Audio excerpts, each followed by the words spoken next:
Hey guys, tonight we begin a journey that might make you uncomfortable, because I'm about to show you something that's been hiding in plain sight for 500 years. Picture this. A woman in 1850 lacing her corset tighter and tighter until her waist measures just 17 inches barely wider than your thigh. Her ribs are bending, she can't breathe. Now swipe forward to 2024. A teenage girl alone in her bedroom adjusting a filter on her phone, smoothing her waist, enlarging her eyes, reshaping her entire face until she doesn't recognize herself anymore. 5 centuries apart, but here's what breaks my heart. They're both doing the exact same thing. They're both trying to fit into a cage that was never meant to hold a human being. And tonight we're going to unlock that cage together. Before we dive deeper into this story, I need your help with something. If you've ever looked in the mirror and felt like you weren't enough, if you've ever sucked in your stomach for a photo, or wished your body was different, then this video is for you. And if it speaks to you, I'd be so grateful if you'd hit that subscribe button and give this video a like. Not because I'm asking, but because this is a conversation we need to have. Also, drop a comment below and tell me, where are you watching this from? What time is it where you are? I love imagining all of us scattered across the world but connected in this moment. Now let's dim the lights a little. Maybe turn on a fan for that gentle white noise. Get comfortable, because tonight's story is going to challenge everything you thought you knew about beauty. Let's begin. So here's what I want you to do. Close your eyes for just a second. Well, actually keep them open because you're watching this, but imagine with me. Imagine you could step into a time machine, and every decade you travel back, you see a different woman standing there, each one trying desperately to achieve the perfect body of her time. In 2024, she's holding a phone filtering her face. In 2010, she's researching plastic surgeons. In 1990, she's so thin you can see every bone in her chest. In 1950, she's curvy, squeezed into shapewear. In 1920, she's binding her breasts flat. And in 1850, she's wearing a corset so tight she might faint at any moment. Different women, different centuries, but the same desperation, the same question, am I beautiful enough? And here's the thing that haunts me. Every single one of them believed that her generation had finally figured it out, that this time they'd found the right way to look. But looking at them all lined up like this, we can see the truth they couldn't see. The perfect body doesn't exist. It never did. It's just a moving target, a cage that keeps changing shape. You know what's wild? I was going through my grandmother's old photos last week, black and white pictures from the 1950s, and I found this one of her at 19 standing in her kitchen. She was stunning. But you know what she'd written on the back? Too heavy. Starting diet tomorrow. Too heavy. This woman, who probably weighed 120 pounds soaking wet, thought she was too heavy. And then I looked at my phone at a photo I'd just taken with 3 different filters on it, and I realized, oh my God, we're still doing it 60 years later, and we're still doing it. But here's where it gets really interesting and kind of terrifying. My grandmother's generation, they at least knew what real looked like. They might have felt bad about it, but they knew their bodies were real, and Marilyn Monroe's posters were, well, posters. But today we compare ourselves to filtered versions of ourselves.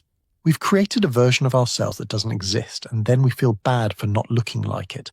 How insane is that? Let me take you back to where this all started. Not to Instagram, not to Hollywood, but to a palace in France around 1547. There's a 14-year-old girl named Catherine de Medici, and she's about to change the course of women's bodies for the next 400 years. Catherine introduces something to the French court called a corset, or as they called it then, a pair of bodies, made from whalebone and iron stays designed to create this perfect conical shape. And here's the thing, it was actually considered quite scientific at the time. Doctors genuinely believed that women's bodies were too soft, too weak, and needed external structure, like we were buildings that might collapse without scaffolding. But Catherine didn't wear corsets because doctors told her to. She wore them because being beautiful, or rather being the right shape, was literally her job. As queen, her body was a political statement, and every other woman in the court had to follow along. Within a generation, corsets weren't just for queens anymore. They were for any woman who wanted to be seen as respectable. Rich women, poor women, even little girls as young as 3 or 4 wearing mini corsets to train their bodies early. Because here's the terrible truth they all learned: you couldn't get married without the right figure. You couldn't work in a respectable house. You couldn't even walk down the street without being judged. Your body wasn't yours anymore. It belonged to society. And society had very specific ideas about what it should look like. Now I know what you might be thinking. Okay, but that was centuries ago. We're more enlightened now. We know better. Do we let me paint you another picture? It's 2019. A study comes out from the American Psychological Association. They surveyed teenage girls about their Instagram use, and they found that just 30 minutes of scrolling, just 30 minutes, led to measurable increases in body dissatisfaction, anxiety, and depression. 30 minutes. That's less time than one episode of a TV show. Or how about this? In 2023, researchers found that beauty filters directly cause something called body dysmorphic disorder. That's when you become so obsessed with perceived flaws in your appearance that it interferes with your daily life, and it's skyrocketing among young people. So here's my question. Is a beauty filter really that different from a corset? One physically constricts your body, the other digitally constricts your image. But both send the same message. You're not acceptable as you are. You need to be adjusted. I'll be honest with you. When I first started researching this topic, I thought I was going to make a video about how far we've come, about how we've evolved beyond the barbaric practices of the past. But the more I dug, the more I realized we haven't evolved at all. We've just updated the technology. Think about it. In the 1850s, women damaged their bodies with corsets to achieve an 18-inch waist. Today, women spend thousands on surgery to achieve the Kardashian curve. In the 1920s, women bound their breasts to look boyish and modern. Today, we call it athletic or toned. But it's the same pressure to erase natural curves. In the 1990s, heroin chic meant looking sick was fashionable. Today, we have filters that make us look pale, hollow-eyed, and waif-like. The cage just changed shape, but it's still a cage. And here's what really gets me about this whole thing. Every single era, they genuinely believed they were promoting health. Victorian doctors said corsets supported weak female organs. 1920s advertisements said thin bodies were signs of modernity and freedom. 1950s magazines insisted curves meant fertility and health. 1990s fashion claimed thin was about fitness. And today we wrap it all in hashtags like fitspiration and just wellness. But underneath all those words, health, freedom, fitness, wellness, there's the same old message: your natural body is wrong. Fix it. Nobody ever stops to ask wrong according to whom, wrong compared to what wrong, or just unprofitable. Because let's be real for a second. There's an entire industry built on making you feel like you're not enough. In the 1800s, it was corset manufacturers. In the 1920s, it was fashion designers. In the 1950s, it was Hollywood studios. Today, it's cosmetic companies, plastic surgeons, app developers, diet companies, and social media platforms. All of them profiting from your insecurity. Your body hasn't changed.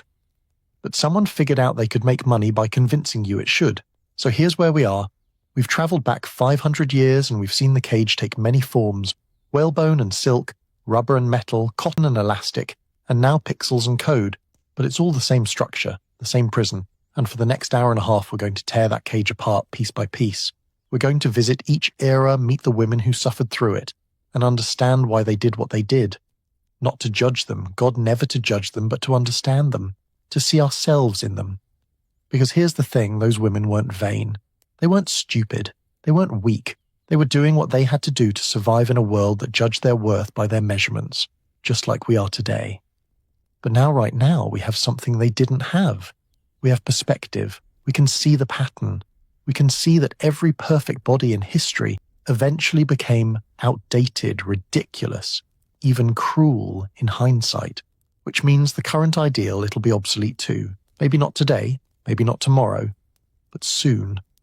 And when you realize that, when you really understand that the beauty standard you're chasing is just as temporary and arbitrary as a whalebone corset, something shifts, something breaks open, and suddenly that cage doesn't look quite so solid anymore. In our next part, we're going to step fully into that cage's first form. We're going back to the Renaissance, to the very moment when body control became a tool of power. We're going to meet the queens and peasant girls, the doctors and dressmakers who created this system, and I'm going to show you exactly how a piece of clothing became a weapon. But before we go there, I want you to take a breath. Look away from the screen for just a moment. Look at your actual body, the one that's holding you up right now, that's breathing, that's alive. That body has survived every single beauty standard humans have ever invented. Every single one. Your body isn't the problem, it never was. Now, let's travel back to where this nightmare began. Imagine being told at age 3 that your body is wrong. Not sick, not injured, just wrong. And the solution? An adult straps you into a cage made of whalebone and iron that you wear every single day for the rest of your life. You'll sleep in it, eat in it, grow into it, or rather your bones will grow around it, bending to fit its shape instead of their own. And when you ask why, they'll say, because this is what proper young ladies do. Welcome to the 1500s, where the corset isn't just clothing, it's a cage with a key that you'll never be allowed to hold. And tonight we're going back to the exact moment when that cage was first locked.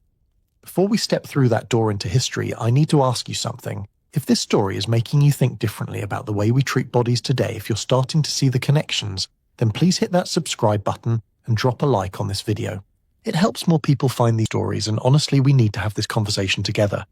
Also, I'm curious, what time is it where you are right now? Are you in bed, or maybe winding down after a long day? Let me know in the comments. I love knowing that we're all here, scattered across time zones, but connected by this story. Now, settle in. Maybe adjust your pillow. Let's travel back 500 years and meet the women who first learned what it meant to be trapped. So we're in France, the year is 1533, and there's this 14-year-old Italian girl named Catherine de' Medici who's about to become Queen of France. She's tiny, barely 5 feet tall, and she's terrified. Because here's the thing about being queen in the 1500s, your body isn't really yours. It's a political statement, a billboard. And Catherine knows that if she wants to survive in the French court, she needs to look the part. So she starts wearing this new contraption from Italy. It's called a corps in French, literally meaning body, because it's meant to reshape your actual body into something more architectural. Made from metal stays and whalebone covered in expensive fabric, it creates this perfectly smooth conical torso. No curves, no softness, just a rigid geometric shape. And here's where it gets interesting. Catherine doesn't just wear it herself, she makes it mandatory for every woman in court. Within a year, if you wanted to be anywhere near the royal palace, you needed to be wearing one of these things. It became quite literally the uniform of power. But why? Why would women voluntarily put themselves in cages? Well, here's the thing. They understood that we sometimes forget fashion has never been about clothing. It's about access. It's about who gets to sit at the table. And in the 1500s, if you didn't have the right silhouette, you didn't get access to anything. No advantageous marriage, no position at court, no safety. Your body shape determined your entire future. Now let me introduce you to someone else who took this idea and ran with it. Queen Elizabeth I of England.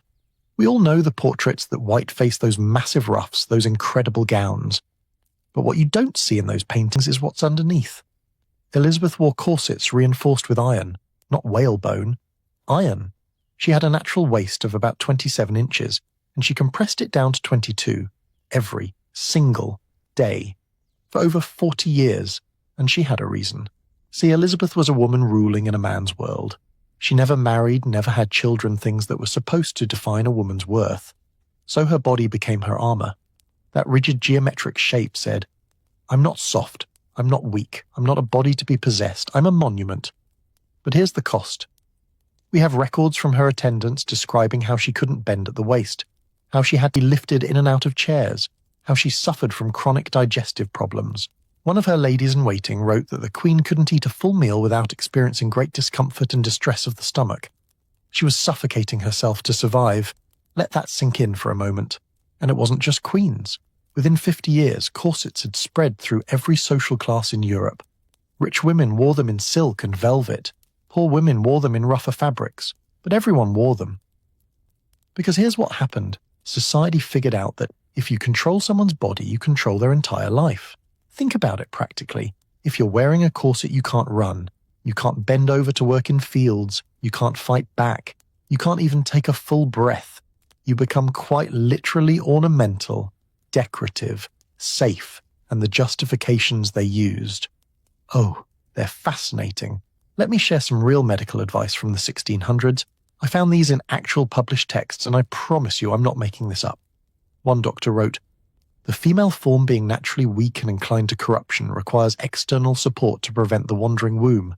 Yes, they actually believed that without a corset, a woman's uterus might just wander around her body, like it was out for a stroll. Another physician claimed tight lacing improves the moral character by restricting the animal passions. Translation, if you can't breathe, you can't be sexual. Control the body, control the desire.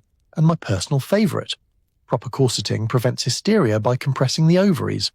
Because apparently women's mental health, was directly connected to how tightly we could squeeze our organs. This wasn't fringe medicine, by the way. This was mainstream published respected medical opinion, and women had to live by it. But here's where it gets even darker. Remember how I mentioned little girls wearing corsets? Let me tell you about that. In wealthy families, girls as young as 3 or 4 were put into children's corsets called stays to train their bodies from an early age. The logic was that if you started young enough, the bones would grow into the shape you wanted, like bonsai trees, but with human children. There's this heartbreaking account from a governess in 1650 who wrote about her young charge, a 6-year-old girl crying every night because her stays hurt too much to sleep. The governess begged the mother to loosen them, and you know what the mother said? Better she learn now that life isn't meant to be comfortable. 6 years old, and already learning that her body was something to be endured, not inhabited. By the time these girls reached adolescence, wearing a corset wasn't even a choice anymore. Their bodies had literally formed around it. Taking it off would feel like taking off their skeleton. They'd spent so many years compressed that their core muscles had atrophied. Some women genuinely couldn't stand upright without support. The cage had become part of them. Now I want to show you something really telling about how society viewed women's bodies during this period. Let's talk about the paintings. If you look at Renaissance and Baroque art from the 1500s and 1600s, you'll notice something strange. The women in these paintings, they're not quite human. They're porcelain, they're statues, they're decorative objects arranged in pleasing compositions. There's this famous painting from 1545 called Venus of Urbino by Titian. The woman is lying there completely still, completely passive, her body on display. And here's the thing, her waist in that painting is anatomically impossible. It's too small. Her torso is too long. But nobody questioned it, because that's what women were supposed to look like. That's what the corset created, so that's what art depicted. Women became art projects, and like any art, they weren't supposed to move or breathe or exist independently. They were supposed to be beautiful and still. One art critic from 1612 literally wrote, "The perfect female form resembles a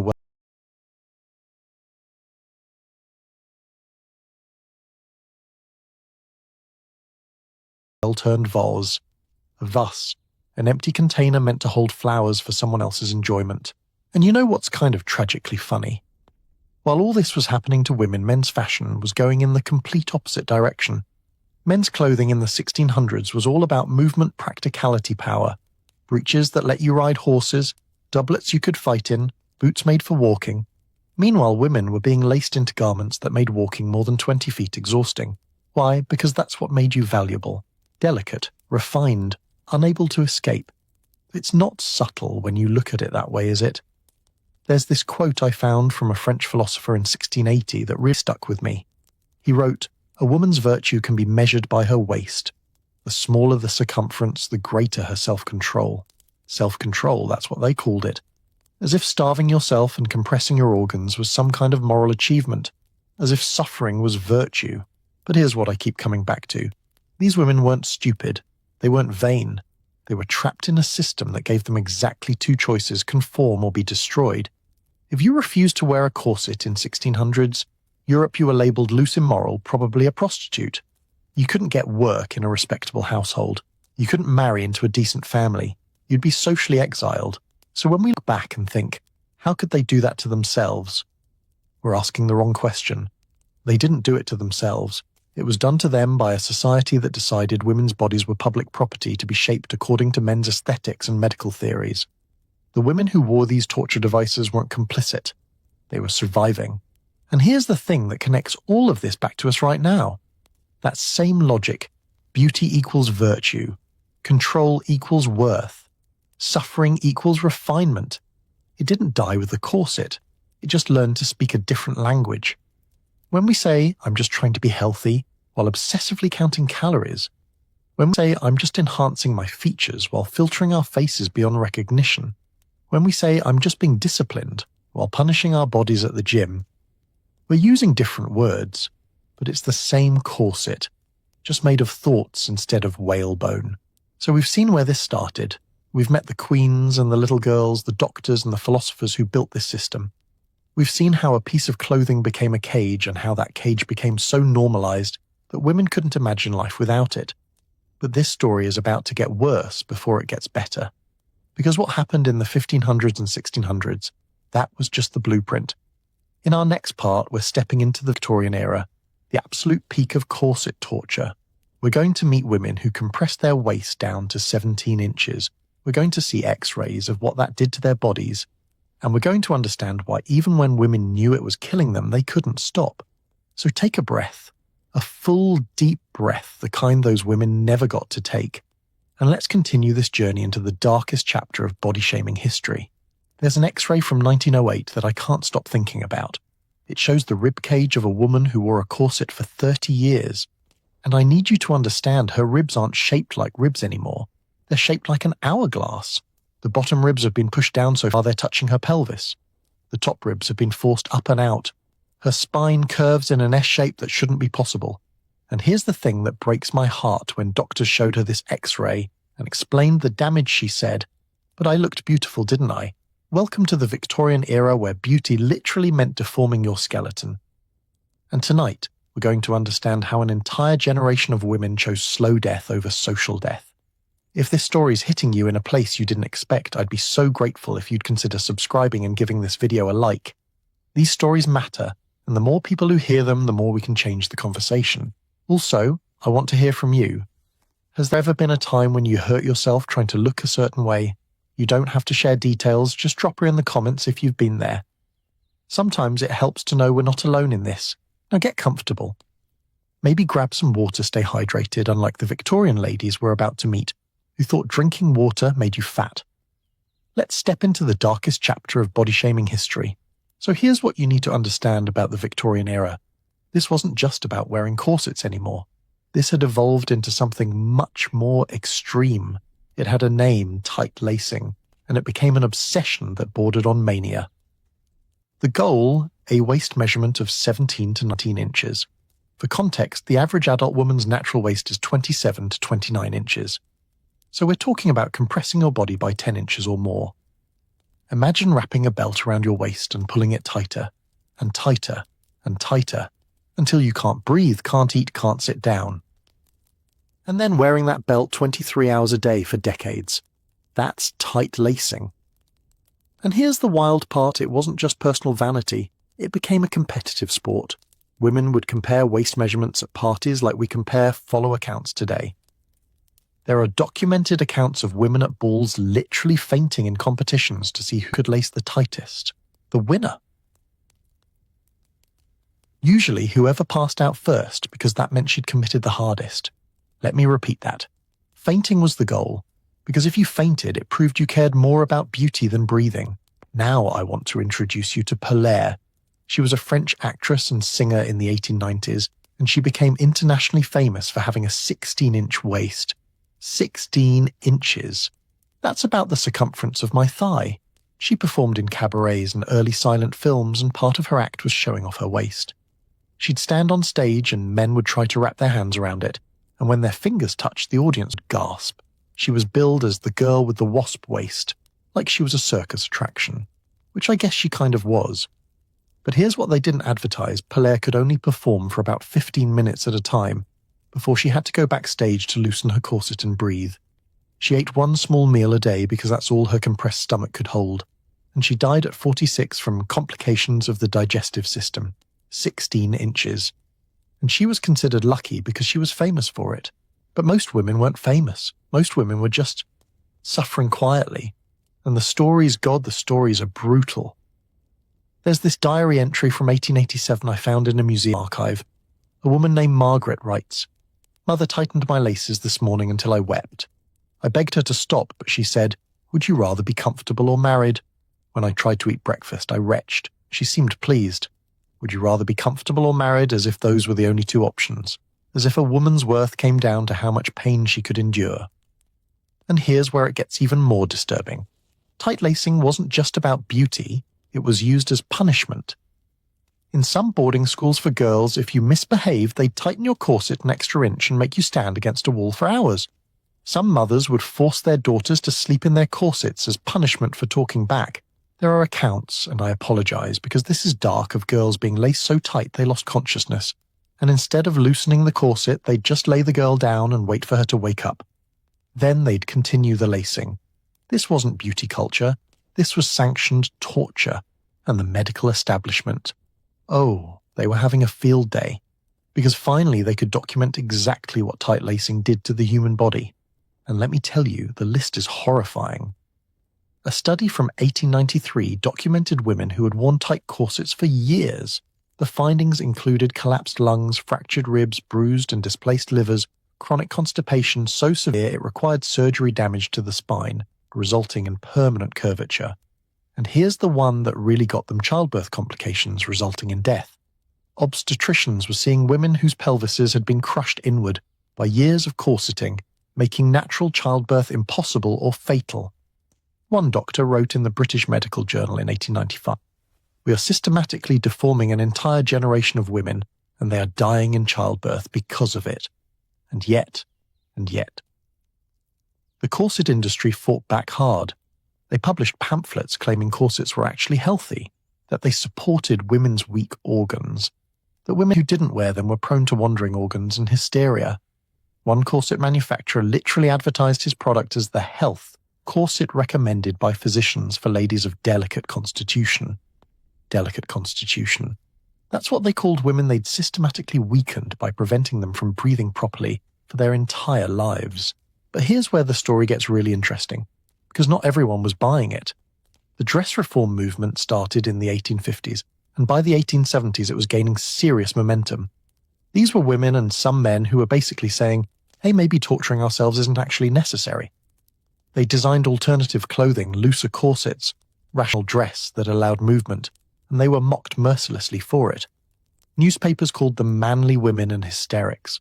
Political cartoons depicted them as ugly and unmarriageable. Fashion magazines warned that if women adopted these masculine clothes, they'd lose their femininity and their husbands. There's this quote from a fashion editor in 1882 that really captures the vitriol. "A woman who refuses the corset refuses civilization itself. She might as well live in a cave." Because see, that's what this was really about. The corset wasn't just about beauty, it was about control. It was about keeping women literally bound. Unable to run, unable to work physically demanding jobs, unable to exist independently. And when women tried to break free, society punished them viciously. Now let me show you something that'll make your blood boil. While all this was happening to women, let's talk about what was happening to men's fashion. In the Victorian era, men's clothing was becoming more and more practical. Trousers with pockets, jackets designed for movement, comfortable shoes. The Industrial Revolution meant men needed to move to work to travel, so their clothing evolved to support that. Meanwhile, women's clothing was going in the exact opposite direction. Corsets got tighter, skirts got bigger and heavier, some with up to 60 pounds of fabric. Sleeves got so restrictive you couldn't lift your arms above your shoulders. It's not subtle, is it? Men's bodies were being liberated for productivity. Women's bodies were being imprisoned to ensure they remained ornamental and dependent. There's this heartbreaking letter from 1889 that a woman wrote to a dress reform magazine. "My husband expects me to wear fashionable dress, yet complains I'm too weak to manage the household. He doesn't see that I'm weak because he insists I can't breathe." She gets it. She sees the trap, but she's powerless to escape it. And it wasn't just upper-class women. That's a myth we need to bust right now. The Industrial Revolution meant corsets could be mass-produced cheaply. Working-class women, servants, factory workers, they all wore corsets too. But here's the cruel irony. Rich women wore corsets to show they didn't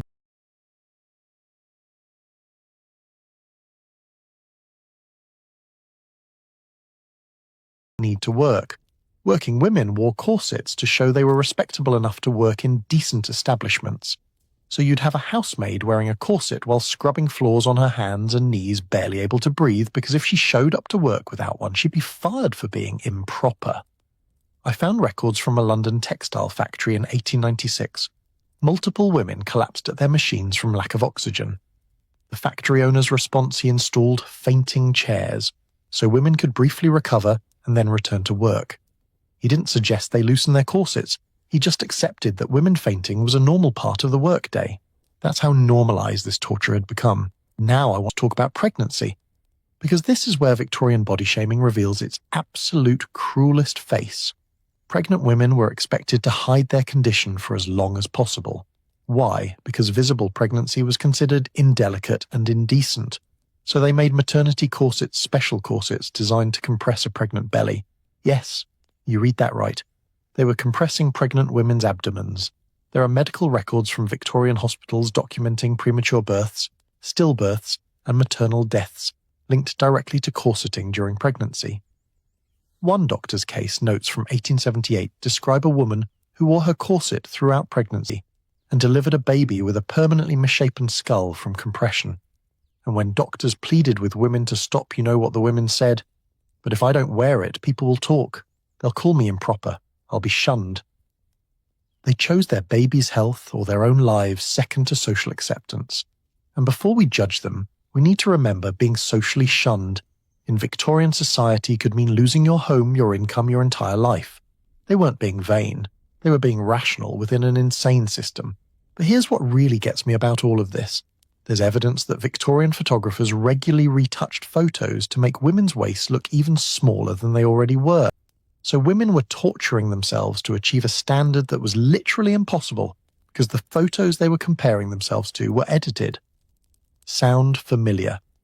In 1890, a woman would look at a retouched photograph in a magazine and think, "Why don't I look like that? I must not be trying hard enough." And she'd lace tighter, eat less, suffer more, chasing an image that didn't exist. Over 100 years later, we're doing the exact same thing with Instagram filters and Photoshop. The technology changed. The tragedy didn't. So we've seen the absolute worst of what body shaming can become. We've met women whose skeletons were permanently deformed. We've heard stories of mothers crushing their daughters literally and figuratively. We've seen how an entire society convinced itself that torture was beauty and suffering was virtue. But here's the thing about hitting rock bottom: eventually you have to either stay there or claw your way up. And in the early 1900s, something was about to shift. Something was about to shatter the corset's stranglehold on women's bodies. Because a generation of young women was about to look at their mothers' broken bodies and say, absolutely not. They were about to cut their hair, flatten their chests, and reject every single Victorian ideal. They were about to become flappers, and in our next part we're going to meet them. We're going to understand the rebellion, and we're going to see how even in freedom they found a new cage. June 1919. World War I has just ended. And across America and Europe, something unprecedented is happening. Women are walking into barbershops, places they've never been allowed to enter before, and asking for their hair to be cut short. Not trimmed. Cut. Bob cuts. Eton crops. Some so short you'd mistake them for boys. The barbers are shocked. Their fathers are horrified. Their mothers are weeping. But these young women, they're grinning. Because for the first time in their lives, they can feel the wind on the backs of their necks. They can move their heads without pins and combs stabbing their scalps. They're light. They're free. Or at least that's what they thought. What they didn't realize, what none of them could see, yet was that they'd just traded one cage for another. The corset was gone, yes. But in its place came something potentially more insidious, the belief that liberation meant making your body disappear. Let me explain what I mean. The 1920s are often romanticized as this glamorous, jazz-filled era of female empowerment. And in many ways they were. Women had just won the right to vote in America. They were entering the workforce in record numbers. They were smoking in public, driving cars, dating without chaperones. The Victorian rules were crumbling. But here's what's fascinating and kind of tragic. The moment women gained political and social freedom, society immediately invented a new way to control their bodies. The new ideal wasn't the hourglass anymore, it was the straight line. No breasts, no hips, no curves whatsoever. The fashionable body of the 1920s was quite literally the body of a prepubescent boy. And there's a reason for that. Stay with me because this gets psychological. The older generation, the Victorian mothers and fathers, had just spent 4 years watching their sons die in trenches. They came home from World War I to find their daughters smoking, drinking, cutting their hair, and demanding independence. And they were terrified. Because daughters who looked like women might have sex, might get pregnant, might make all the same mistakes. But daughters who looked like children, daughters who erased every sign of sexual maturity from their bodies, well, those felt safer to control. So the fashion industry, still run entirely by men, by the way, decided that the modern woman should have the body of a teenage boy. And they called it liberation. Let me introduce you to the garment that made this possible, the Symington side lacer. I know it sounds like a Victorian torture device, and honestly, it kind of was. The side lacer was basically a flattening bra. You'd put it on, then pull these side straps that would compress your breasts completely flat against your chest. The advertisements from 1923 literally said, "Achieve the boyish figure every modern girl desires." One ad I found showed a before and after silhouette. The before showed a natural female body. The after showed a straight line with the caption, "Now you're ready for fashion," as if your natural body wasn't ready, as if you needed to be erased first. And these weren't fringe products. The Symington side lacer sold millions.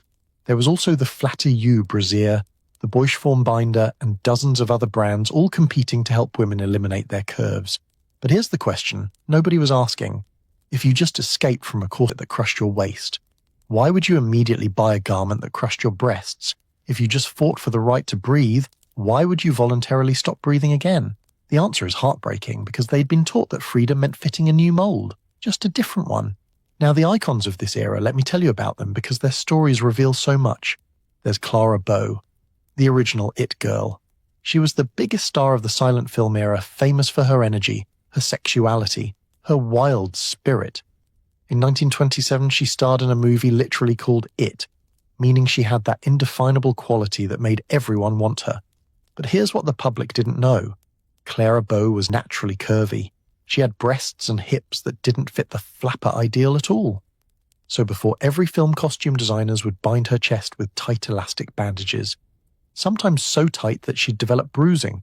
She wrote in a letter to a friend, "I feel like I'm suffocating in my own skin." The It Girl, the symbol of freedom and modernity, suffocating in bandages. Or Louise Brooks, the woman with the most iconic bob haircut in history. That sleek, geometric, perfectly modern look. She became the face of 1920s beauty. And in interviews later in life, she talked about the pressure to stay thin. She said, "We didn't eat. That was the secret. Cigarettes and black coffee for breakfast, lunch, and dinner. And if you felt faint, you took some cocaine." Cocaine, not as a party drug, but as a diet aid. That's how desperate women were to achieve the boyish figure. Because here's what they quickly learned. It's one thing to flatten your chest with a binder, but if you have hips, if you have a naturally curvy body, there's only one solution: starve it away.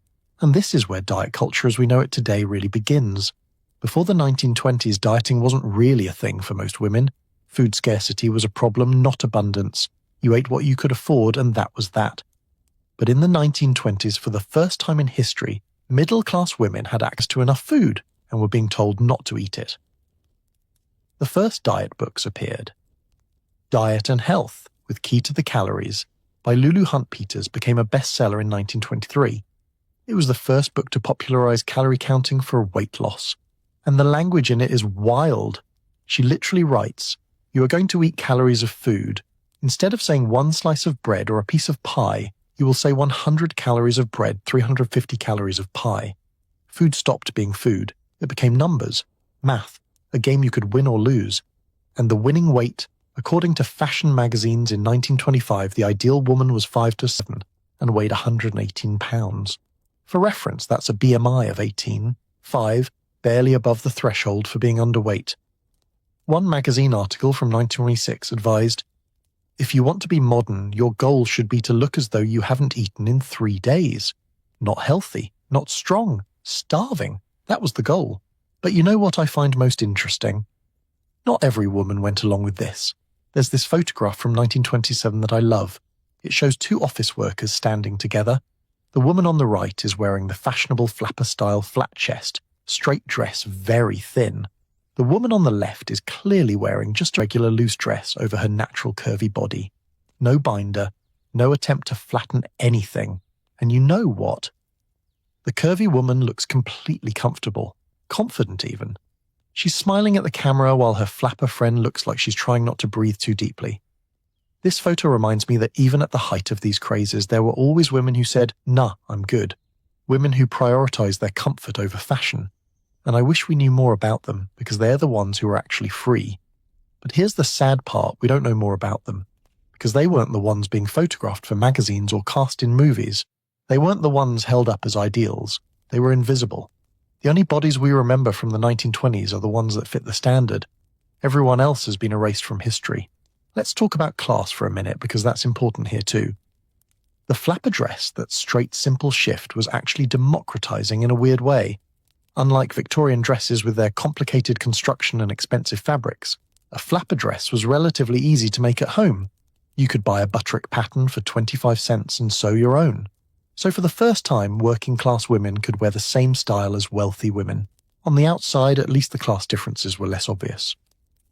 But, and this is a big but the body underneath had to be right, and achieving that boyish figure that still required resources, it required being able to afford the Symington side lacer, or the diet foods, or the cigarettes to suppress your appetite. It required having a job that didn't involve heavy physical labor that would build muscle. So the democratic fashion still enforced inequality, just in a sneakier way. I found this heartbreaking letter to the editor in a 1924 women's magazine. A factory worker writes, "I see pictures of modern girls in their beautiful dresses and I save for months to buy the fabric. I make the dress perfectly. But when I put it on, I don't look like the picture, because I have arms with muscles from working and a stomach that isn't flat because I can't afford to eat less. The dress fits, but I don't fit the dress." She gets it. The problem isn't her, it's the standard, but knowing that doesn't make her feel any better. Now here's where the irony gets almost funny if it wasn't so sad. While women were binding their breasts and starving themselves to look boyish and liberated, do you know what men were doing? Absolutely nothing different. Men's bodies weren't being discussed at all. There was no ideal male body being pushed. Men just existed, in whatever shape they came in. Sure, there were some athletes and movie stars who were buff, but there was no pressure for average men to look like them. Nobody was selling men breast flatness or diet books or telling them their natural bodies were unfashionable. And yet the 1920s are remembered as the decade when women were liberated. Liberated to have the right to vote, yes. Liberated to work and socialize independently, yes. But liberated from beauty standards, not even close. If anything, the standards just got sneakier. They wrapped themselves in the language of modernity and freedom while doing the exact same thing Corsets did, telling women their natural bodies were wrong. There's a quote from Zelda Fitzgerald of Scott, Fitzgerald's wife, and the original flapper icon that I think about a lot. In 1923, she wrote in her diary, "I want to be young and beautiful and thin and wild and free. But most days I just feel cold and hungry and tired. Young, beautiful, thin, wild, free." She lists thinness right there in the middle like it's equivalent to freedom. And that breaks my heart. Because Zelda was brilliant and talented and complex, but she'd been taught that her worth came from being ornamental, from fitting the aesthetic, and the cold and hungry and tired part. That's what achieving the standard actually felt like. Not glamorous, not empowering, just exhausting. Zelda Fitzgerald, by the way, spent years in and out of psychiatric hospitals. She was diagnosed with schizophrenia, but modern doctors who've studied her case think she probably had bipolar disorder. And while we can't blame that entirely on beauty standards, we do know that chronic malnutrition, the kind that comes from years of dieting and restriction, absolutely affects mental health. How many brilliant women of the 1920s lost themselves to hunger? How much creativity, how much life was sacrificed on the altar of being thin? And here's the thing that connects this back to every other era we've talked about, the justifications. When Victorian women wore corsets, they said it was about proper posture and supporting their organs. When 1920s women bound their breasts, they said it was about modernity and freedom from Victorian constraints. But strip away the language, and it's the same message: your body is wrong. Fix it. Suffer if you must, but fit the mold. The specifics of the mold changed. The requirement to fit it never did. So the 1920s taught us something important. They taught us that liberation and empowerment are meaningless words if women are still being judged primarily by how their bodies look. You can give women the vote, give them jobs, give them independence, but if you're still telling them they need to starve themselves and bind their bodies to be acceptable, you haven't freed them at all. You've just rebranded the cage. And speaking of rebranding, in just a moment we're going to jump forward to the 1950s, where the pendulum swung hard in the opposite direction, where the boyish figure became scandalous overnight and suddenly curves were mandatory again, where Marilyn Monroe's body became the template, and women who'd spent the last 30 years learning to be thin had to completely reverse course. Because that's how this works. The cage doesn't open, it just keeps changing shape. And women keep being told that this time, this shape is the right one. This time, if you just modify yourself one more time, you'll finally be enough. But we're starting to see the pattern now, aren't we? We're starting to see the con. So let's keep going. Let's meet Marilyn and understand why her curves were both her greatest asset and her heaviest burden. It's 1947 and Christian Dior is about to change everything with 8 words. He unveils his new collection in Paris and a fashion editor gasps and says, "It's quite a revolution, dear Christian. Your dresses have such a new look." The new look, that's what they called it.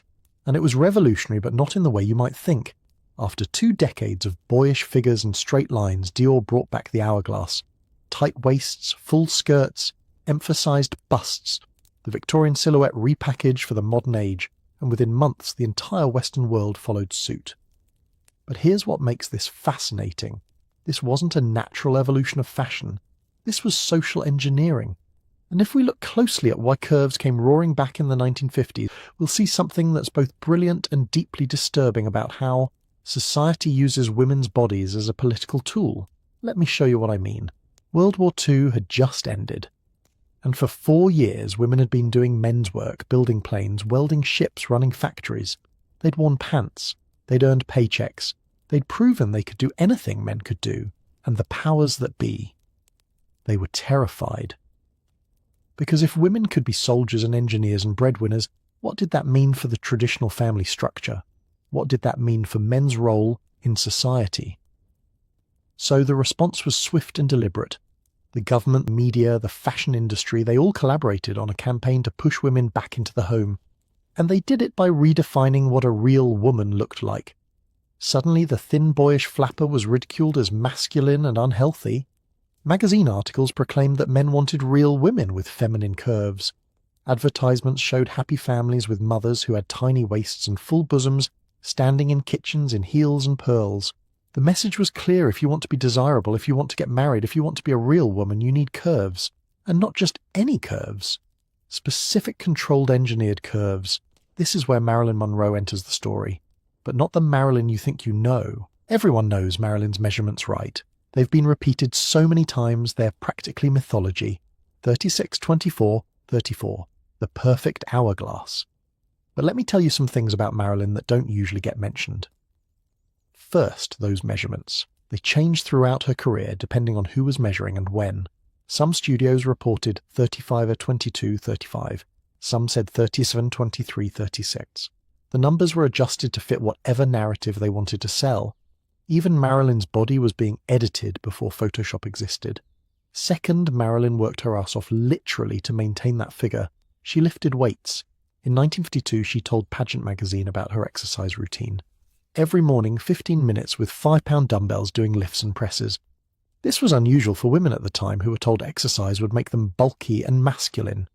But here's the thing that really gets me. Marilyn also talked about her diet: raw eggs whipped into warm milk for breakfast, steak or lamb chops for dinner. Basically, she was on a high-protein, low-carb diet decades before that became a trend. She was hungry most of the time, so the natural curves that everyone worshipped, they were the result of calculated, disciplined work.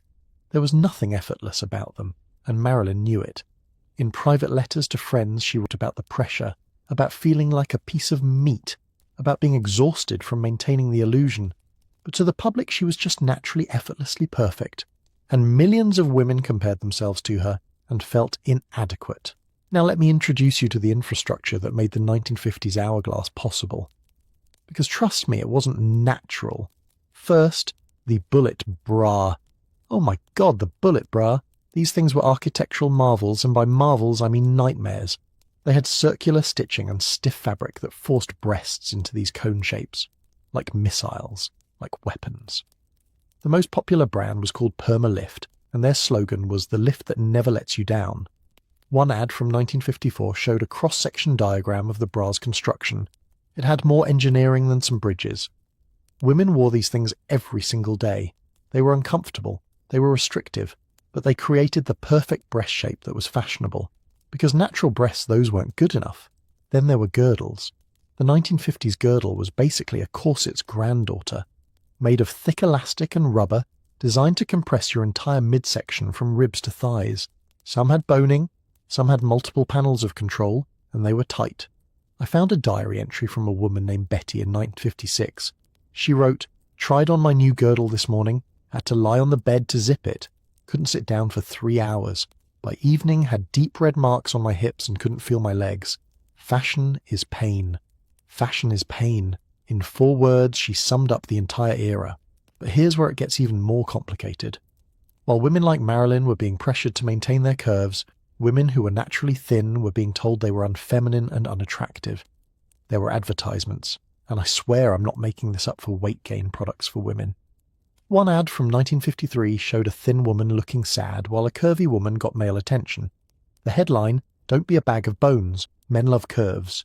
Another product called Wart-On promised to help you gain 5-15 pounds in just weeks. The ad copy said, "Are you so skinny that men look right through you? Get the curves that make men notice." So if you were a woman who'd spent the 1920s and 30s being told to stay thin and boyish, and you'd finally gotten your body to that point, suddenly you were wrong again. Your body was out of fashion. Again. Can you imagine the whiplash, the mental gymnastics of trying to keep up? And if you were a woman who was naturally curvy, which you might think would be perfect for this era, you were probably over-curvy, according to the standards. Because the ideal wasn't just curvy. It was curvy with a tiny waist, which is genetically rare. So everyone was wrong. Again. And everyone needed to buy products to fix themselves. Again. Notice the pattern. Let me tell you about Sophia Loren, because her story reveals something important about the toll this took on women. Sophia was and still is stunning. In the 1950s, she became Italy's biggest star, famous for her hourglass figure. She seemed like the perfect embodiment of the 1950s ideal. But years later, she talked about what it cost her. She said she was constantly monitored by studios. They measured her waist weekly. If it increased even half an inch, she'd be put on a strict diet. She said, "I was hungry for 10 years. 10 years. Of being perfect according to society. And still being hungry every single day." And here's the kicker, Sophia Loren was one of the lucky ones. She naturally had an hourglass figure. For women whose bodies were different shapes, rectangular, pear-shaped, athletic, the pressure was exponentially worse. There's a letter to the editor in a 1955 women's magazine that breaks my heart. A woman writes, "I am 5 pounds, 115 pounds, and my doctor says I'm healthy. But my waist is 26 inches no matter what I do, and my bust is only 32 inches. My fiancé's mother says I'm too boyish to be a good wife. Should I call off the wedding?" Read that again. She's asking if she should end her engagement because her waist isn't small enough, because her breasts aren't big enough, because her healthy body doesn't match an arbitrary standard, and you know what's most tragic. The magazine's response was, "Consider corseting and bust enhancement exercises. Many modern brides are choosing subtle padding in their foundation garments. Not your fiancé's mother is being cruel. Not your body is fine. Just here's how to fake a different body." Speaking of fake, let's talk about padding. Because oh boy, the 1950s had padding for everything. Padded bras, obviously, but also padded girdles that added curves to your hips. Padded shoulders in dresses. Padded crinolines under skirts to make your waist look smaller by comparison. You could literally construct an entirely different silhouette through strategic padding. There's a scene I love from the 1959 movie Some Like It Hot, where Tony Curtis and Jack Lemmon dress as women. They're stuffing their bras and strapping into girdles, and Jack Lemmon says, "How do women walk in these things?" And here's what makes that scene brilliant. It exposed something that was supposed to be secret. It showed that the natural feminine curves everyone worshipped were actually constructed through uncomfortable undergarments. And suddenly the illusion was visible. But in real life, women weren't allowed to break the illusion. You were supposed to pretend all of this was natural. That you just woke up looking like Marilyn Monroe. Now let's talk about what this era meant for relationships and sexuality. Because that's where this gets really dark. The 1950s are often portrayed as this wholesome, innocent time. But the pressure on women to look a certain way was deeply connected to male sexual expectations. There's this book from 1956 called Marital Relations by a doctor named Hannah Stone. She surveyed thousands of couples, and one of the findings was that 43% of men said they'd be less attracted to their wives if they gained weight or lost their feminine figure. 43%. Nearly half of married men openly admitting that their wives' worth was tied to their appearance. And women knew this. They knew that maintaining the right figure wasn't just about fashion. It was about keeping their marriages, their economic security, their entire lives stable. One woman wrote in her diary in 1958, "Gained 3 pounds this month. Didn't tell James. Bought a tighter girdle instead. Better to be in pain than to be unloved. Better to be in pain than to be unloved." That sentence should be taught in every history class because it sums up what it meant to be a woman in the 1950s. And here's something we don't talk about enough, the impact this had on women's health. Wearing tight girdles every day led to circulatory problems, digestive issues, and weakened core muscles just like corsets did. Bullet bras caused breast tissue pain and lymphatic problems. The high-protein, low-carb diets that were popular caused kidney stress and nutritional deficiencies. But more than that, the psychological toll was enormous. The constant vigilance about your body, the measuring, the comparing, the fear of gaining a single pound.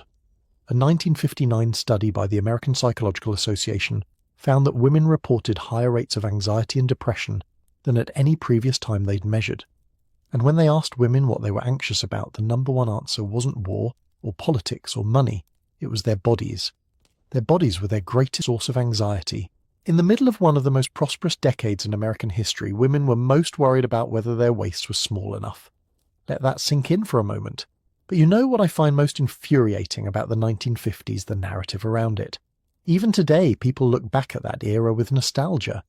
Things were simpler then. Women were more feminine. Everyone was so elegant and put together. But simple for whom? Feminine according to whom? And at what cost? The 1950s housewife, in her perfect dress and perfect hair and perfect figure she was performing. Every single day was a performance, and the price of that performance was her comfort, her health, and often her sense of self.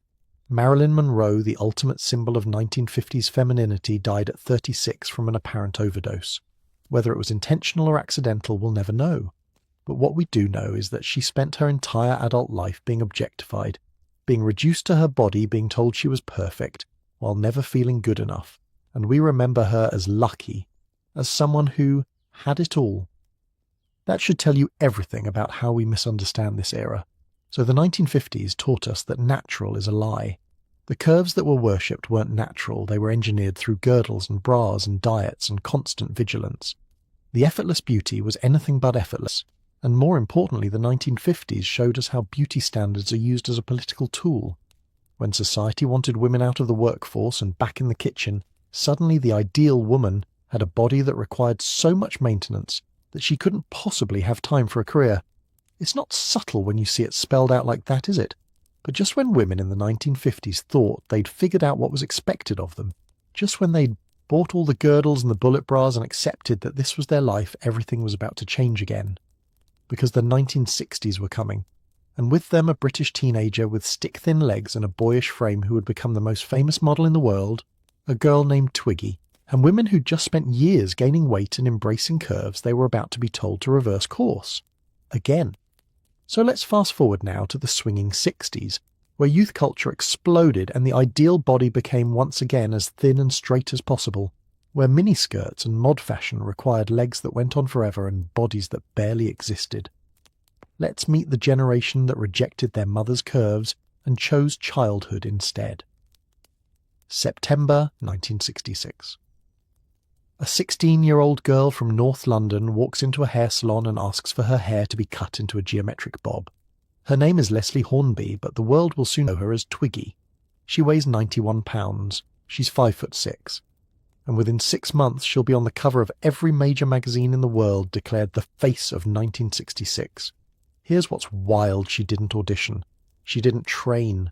She just existed. And her existence specifically, her childlike prepubescent body, became the most powerful statement of the decade.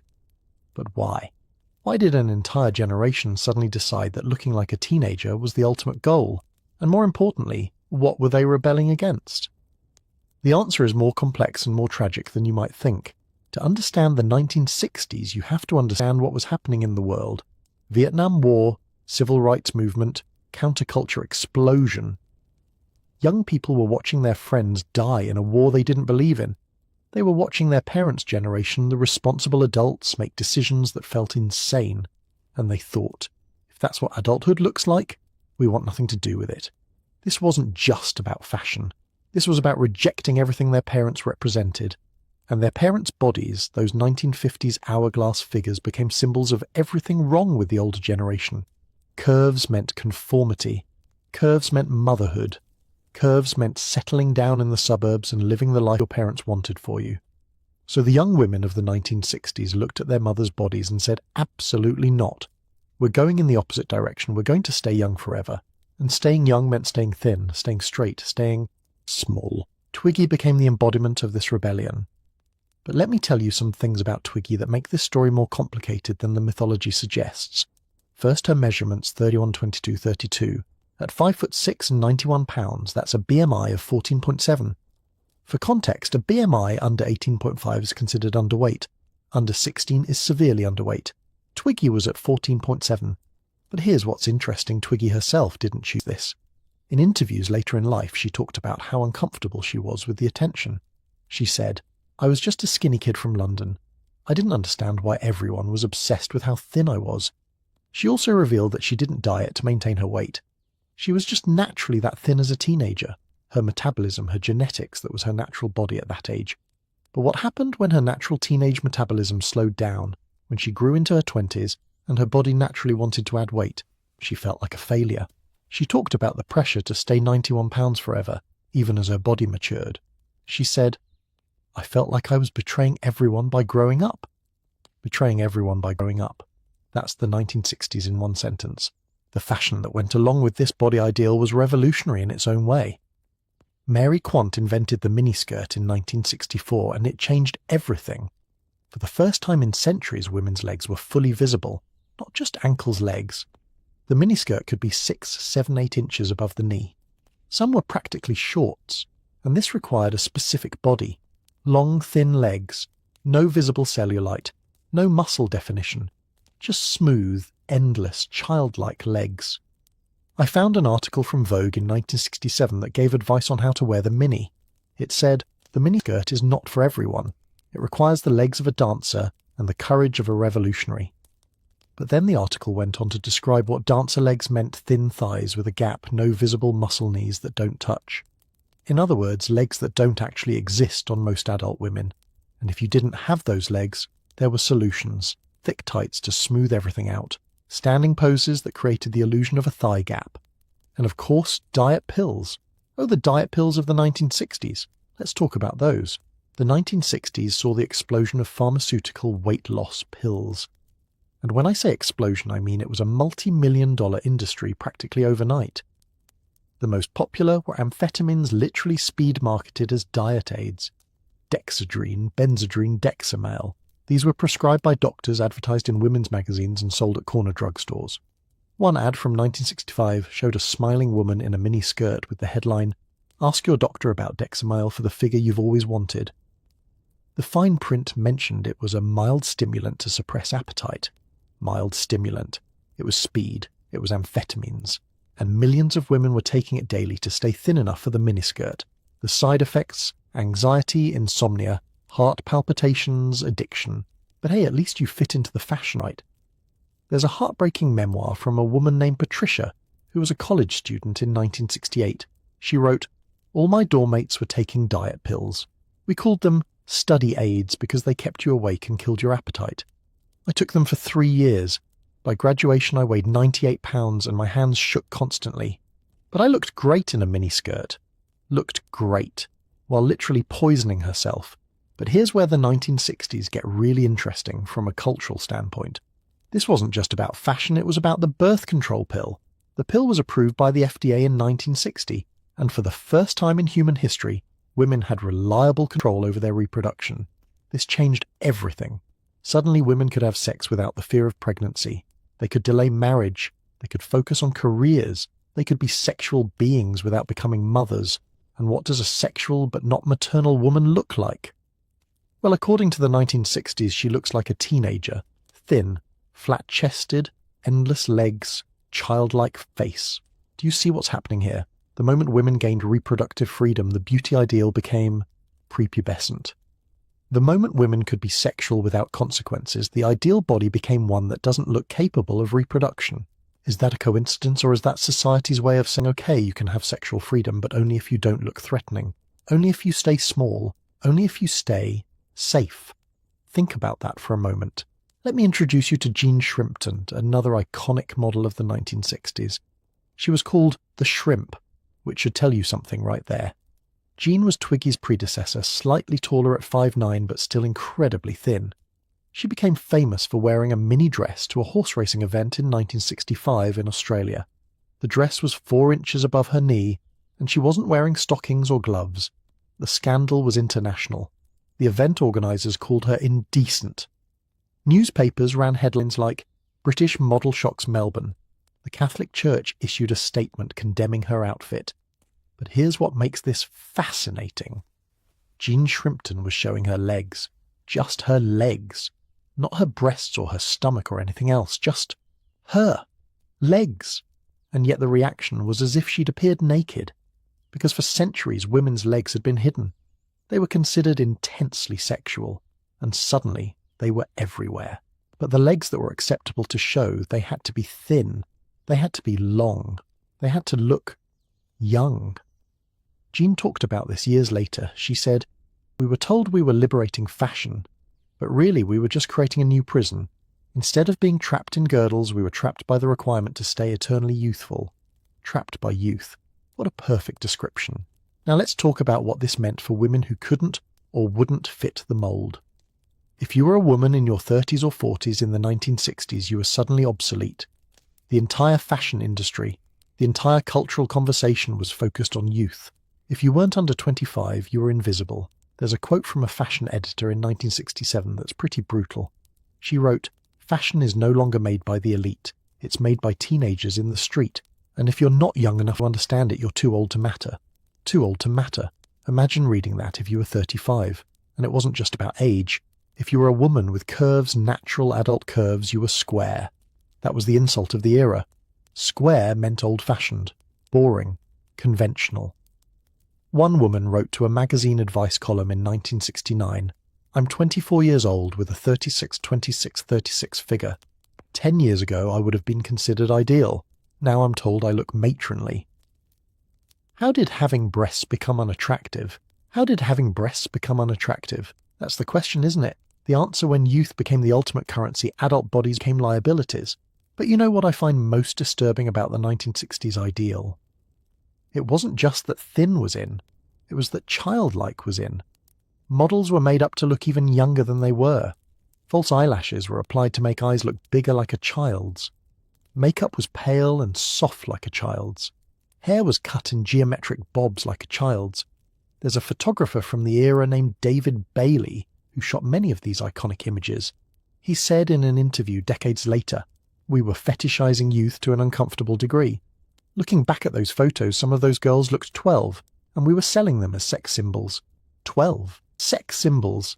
That's paedophilia aesthetic. Let's call it what it is. And the fact that an entire culture embraced it that says something deeply disturbing about how society views female sexuality. Women could be sexual, but only if they looked like children. Only if they looked non-threatening. Only if they looked like they couldn't actually have power. The modelling industry changed forever during this decade. Before the 1960s, models were relatively anonymous. They were clothes hangers. But in the 1960s, models became celebrities. Twiggy wasn't just a model, she was a brand. She had her own product lines, her own lunchboxes, her own dolls. Little girls played with Twiggy dolls and dreamed of looking like her. And what were they dreaming of? Looking like a 91-pound teenager. The eating disorder research from this period is shocking. Between 1960 and 1969, diagnosed cases of anorexia nervosa increased by 300% in the United States and Britain. 300% in one decade. And researchers directly connected it to the fashion industry.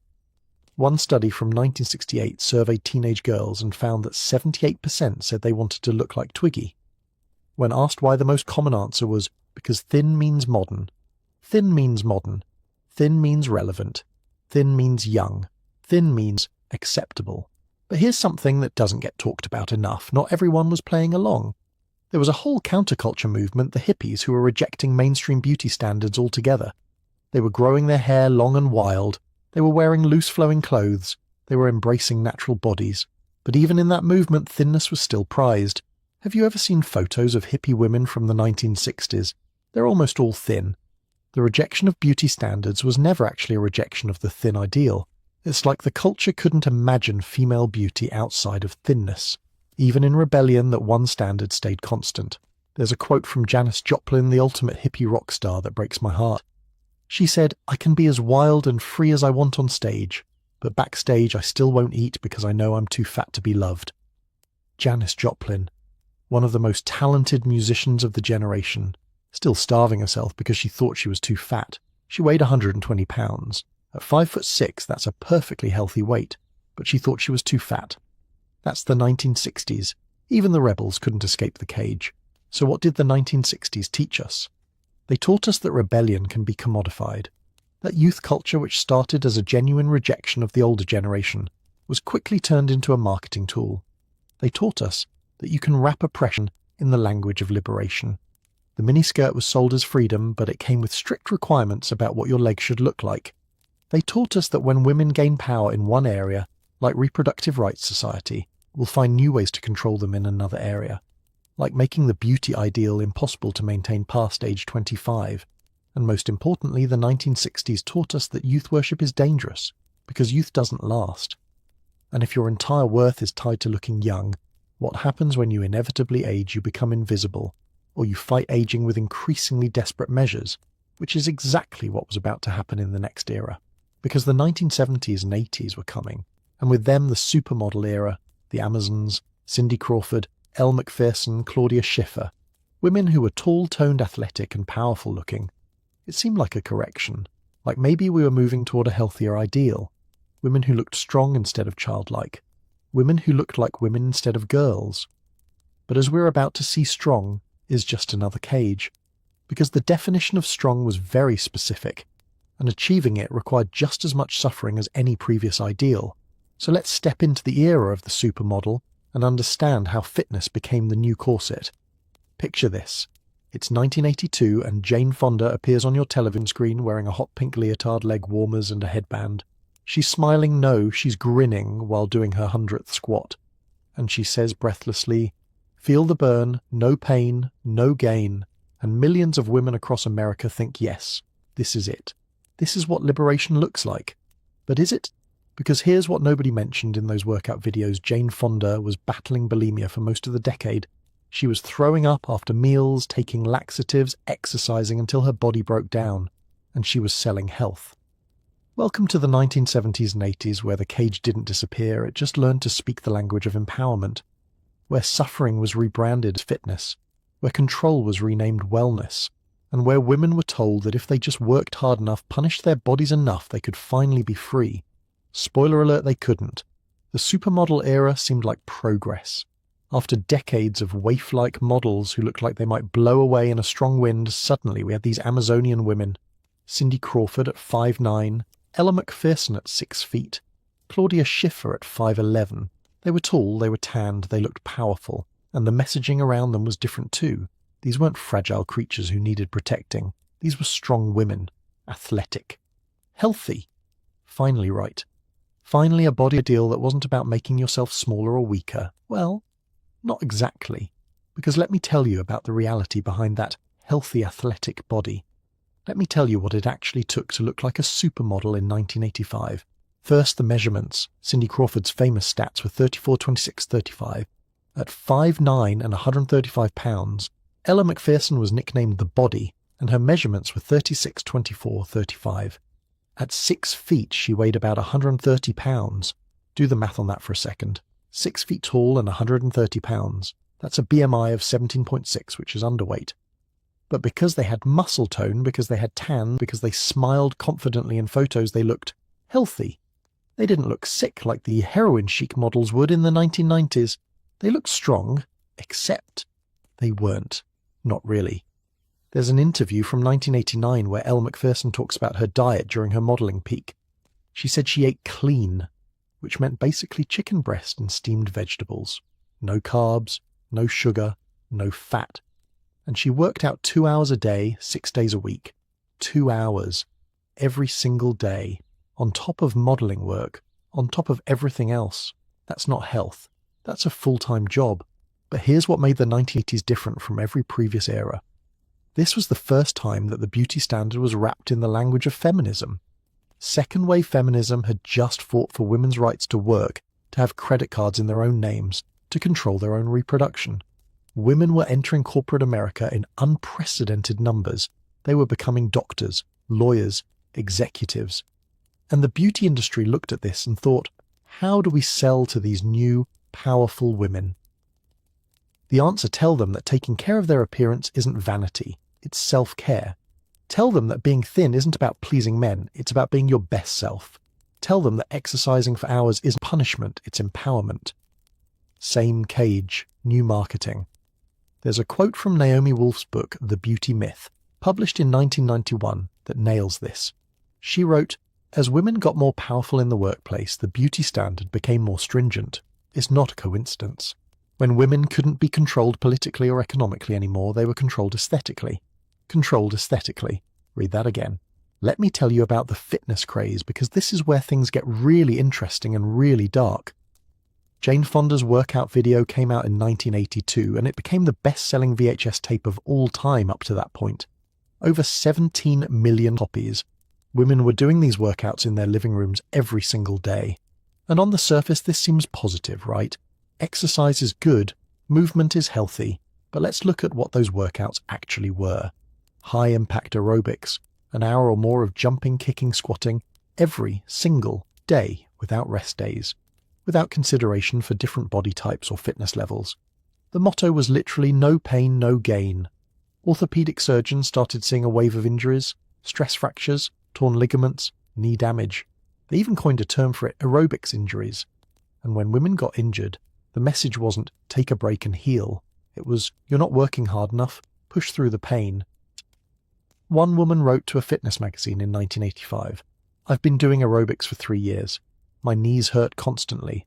My doctor says I should stop, but if I stop, I'll gain weight. What should I do?" And the magazine's response: "Have you tried low-impact aerobics? You can keep exercising while protecting your joints. Not listen to your doctor. Not your health is more important than your weight. Just here's how to keep punishing yourself without breaking completely." Now let's talk about what was actually fueling this fitness obsession. And I'm not talking about motivation. I'm talking about cocaine. The 1980s were the peak of cocaine use in America. And cocaine has a very specific effect. It kills your appetite and gives you energy. It's basically a diet pill and a pre-workout supplement in one.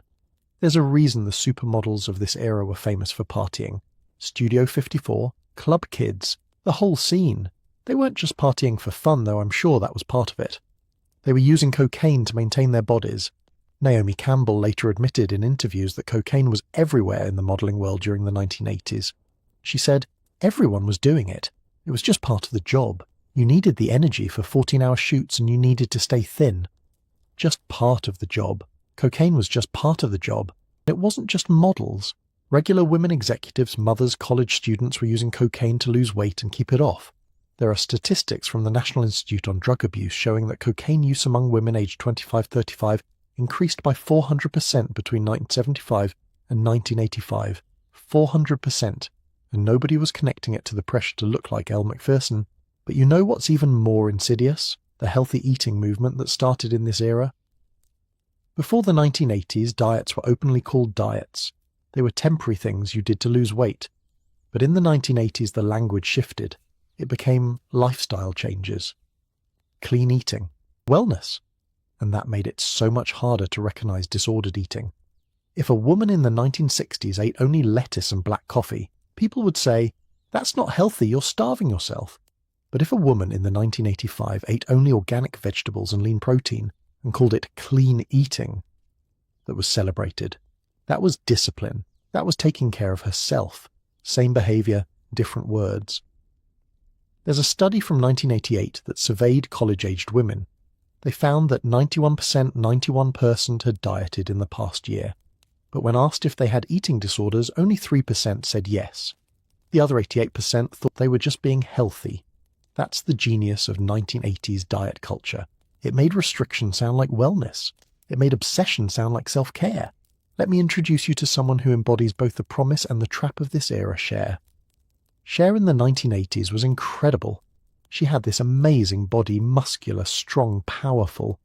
She was in her late 30s and early 40s and she looked better than ever. She wore those Bob Mackie outfits that showed off every muscle. She was fitness goals before that was even a phrase. But here's what she revealed years later to maintain that body. She worked out 2 to 3 hours every single day. She ate about 800 calories a day. She said she was exhausted all the time. Exhausted all the time. But she looked amazing, so everyone wanted to know her secrets. And her secrets were starvation and overexercise. In a 1988 interview, she said something that stuck with me. People think I'm naturally thin and fit. I'm not. It takes everything I have. Every day is a battle. Every day is a battle. To look like the healthy ideal. Does that sound healthy to you? Now let's talk about the tan. Because the 1980s supermodels weren't just thin and muscular, they were also deeply tanned. This was a huge shift. For centuries, pale skin was considered beautiful because it meant you didn't have to work outside. Tan skin meant you were a labourer. But in the 1980s, that flipped. Why? Because now most people worked inside, in offices, under fluorescent lights. So tan skin meant you had the leisure time and money to vacation in tropical places. It became a status symbol, but the health effects, devastating. Tanning beds became huge in the 1980s. There were tanning salons on every corner, and the message was, this is healthy, this is vitamin D, this is what a healthy body looks like. Skin cancer rates absolutely skyrocketed. Melanoma cases increased by 800% between 1975 and 1995. 800%. But nobody cared because looking healthy was more important than actually being healthy. There's a quote from a dermatologist from 1987 that's chilling. He said, "We're going to see the effects of this tanning craze in 20 years. A whole generation is going to develop skin cancer. But right now, nobody wants to hear it." And he was right. By the 2000s, melanoma had become one of the fastest growing cancers in the US. But here's what I find most frustrating about the 1980s, the way fitness was used to shame women. If you were overweight in previous decades, you were told you were lazy or undisciplined. But in the 1980s, being overweight meant you weren't taking care of yourself. You weren't prioritizing your health. You were failing at self-care. Do you see how much worse that is? It's not just about appearance anymore, it's about moral failure. And this is where the word fitness becomes weaponized. Because fitness sounds objective. Healthy sounds objective. But the definition of what looked fit was still incredibly narrow. You had to be thin, but not too thin. Muscular, but not too muscular. Tanned, but not too dark. Toned, but still feminine. Strong, but still small. How many contradictions can you hold in one body? The answer is you can't. Nobody can. Which meant everyone felt like they were failing. There's a commercial from 1984 that I think perfectly captures this era. It's for Bally's Fitness, and it shows a woman in leotard doing jumping jacks. The voiceover says, "The body you want is waiting for you. You just have to work for it."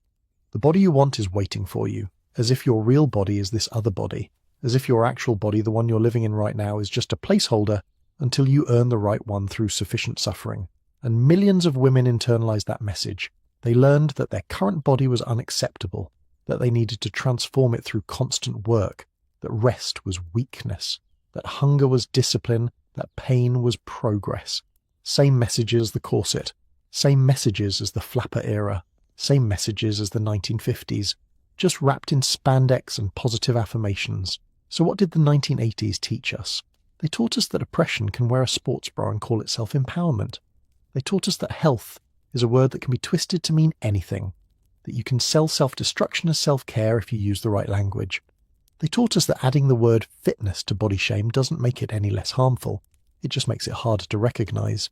And they taught us that when women gain power in society, the beauty standards get stricter, not looser, stricter.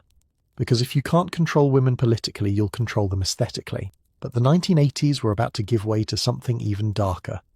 The fitness craze was about to crash into recession and disillusionment. The powerful Amazon women were about to be replaced by ghosts. Because in the 1990s, something called heroin chic was about to emerge, and it was going to make every previous era look tame by comparison. It was going to take the self-destruction that had always been hiding under beauty standards and make it the aesthetic itself. Models who looked like they were dying, photographers who celebrated that look, designers who built entire collections around the image of decay, and the woman who had become the face of it all, Kate Moss, was about to change the game forever. So let's step into the darkness and understand how death became fashionable. There's a photograph from 1993 that still makes me uncomfortable to look at. It shows a young woman lying on a dirty floor in what looks like a squat apartment. She's wearing a slip dress. Her arms are bruised, her eyes are hollow. She looks like she hasn't eaten in days. She looks like she's dying. And it's a fashion photograph, intended to sell clothes, published in a major magazine, celebrated as edgy and revolutionary. The photographer Corinne Day called the style dirty realism. The fashion industry called it heroin chic. And a generation of young women looked at that image and thought that's what beautiful looks like now. Not healthy, not strong, not even thin in a controlled way. Just fading, disappearing, dying slowly enough to be photographed. How did we get here? How did an entire industry decide that death was the aesthetic? To understand heroin chic, you have to understand what was happening in the early 1990s. The 1980s had just crashed the stock market. The excess, the optimism, all of it. We were heading into a recession. The AIDS crisis was devastating a generation. The Gulf War started. Kurt Cobain was singing about teenage angst and then killed himself. Generation X was staring at the future their parents had created and going, this is it. This is what we're supposed to want, and they rejected it. All of it. The power suits, the big hair, the expensive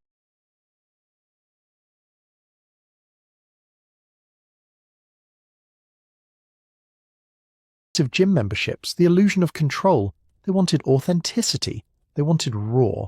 They wanted real. And somehow real became associated with looking like you were on heroin, because heroin had changed. In the 1980s, heroin was something you injected, dangerous, stigmatized, associated with poverty and disease.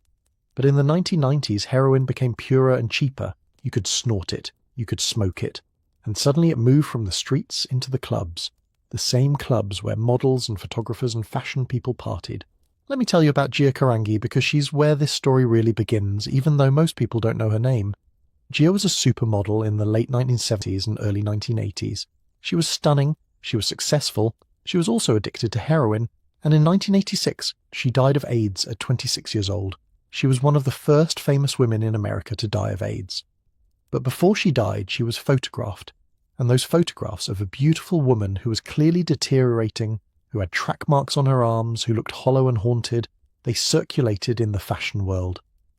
And some photographers looked at those images and thought, that's interesting. That's a look. Not that's a tragedy.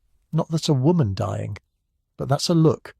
Gia's death should have been a warning. Instead, it became an aesthetic inspiration. Let's sit with you for a moment. Now let's talk about Kate Moss, because she became the face of heroin chic, though she insists she never used heroin herself. Kate was discovered at 14 at JFK Airport. By 16, she was being photographed by Corinne Day for a shoot they called The Third Summer of Love. The photos were published in the Face magazine in 1990, and they were revolutionary. Kate wasn't posed like a supermodel. She wasn't glamorous or polished. She was lying around in casual clothes looking bored and vacant. Her hair was messy, her skin was pale. She looked like someone you'd see at a bus stop, not on a runway. The fashion editor who saw those photos said, finally, something real. But was it real, or was it performed realness? Was it authenticity, or was it poverty cosplay? Because Kate Moss wasn't actually poor. She wasn't actually a drug addict sleeping on dirty floors. She was a working model being paid to look like she might be. And that's the thing about heroin chic. It was rich people playing at being poor. It was healthy people playing at being sick. It was the living glamorizing the dying. The Calvin Klein campaign from 1993 is what really brought heroin chic into the mainstream. Kate Moss and Mark Wahlberg shot by Herb Ritz. Kate was 19 years old, 95 pounds, looking like a strong wind might knock her over. But the controversy didn't really explode until 1996. That's when Calvin Klein ran ads that were even more explicit. Models who looked underage, models who looked drugged, models who looked like they were being exploited. And that's when President Bill Clinton spoke out. In May 1997, he gave a speech where he said, "The glorification of heroin is not creative, it's destructive. It's not beautiful, it's ugly. And this is not about art, it's about life and death. And glorifying death is not good for any society." The President of the United States had to intervene. That's how bad it had gotten. But you know what's interesting? Even after Clinton's speech, the aesthetic didn't go away. It just went slightly underground. Because the fashion industry had discovered something powerful controversy sells. Let me introduce you to Davide Sorrenti. He was a fashion photographer, 20 years old and incredibly talented. He shot some of the most iconic heroin chic images of the mid-1990s, and in February 1997 he died of a heroin overdose in his apartment. His mother, Francesca Sorrenti, also a photographer, later said that David started using heroin because it helped him fit into the scene. Everyone around him was using, the models, the stylists, the other photographers. He thought it was just part of the job. Just part of the job. Where have we heard that before? After David's death, his mother became an anti-heroin activist.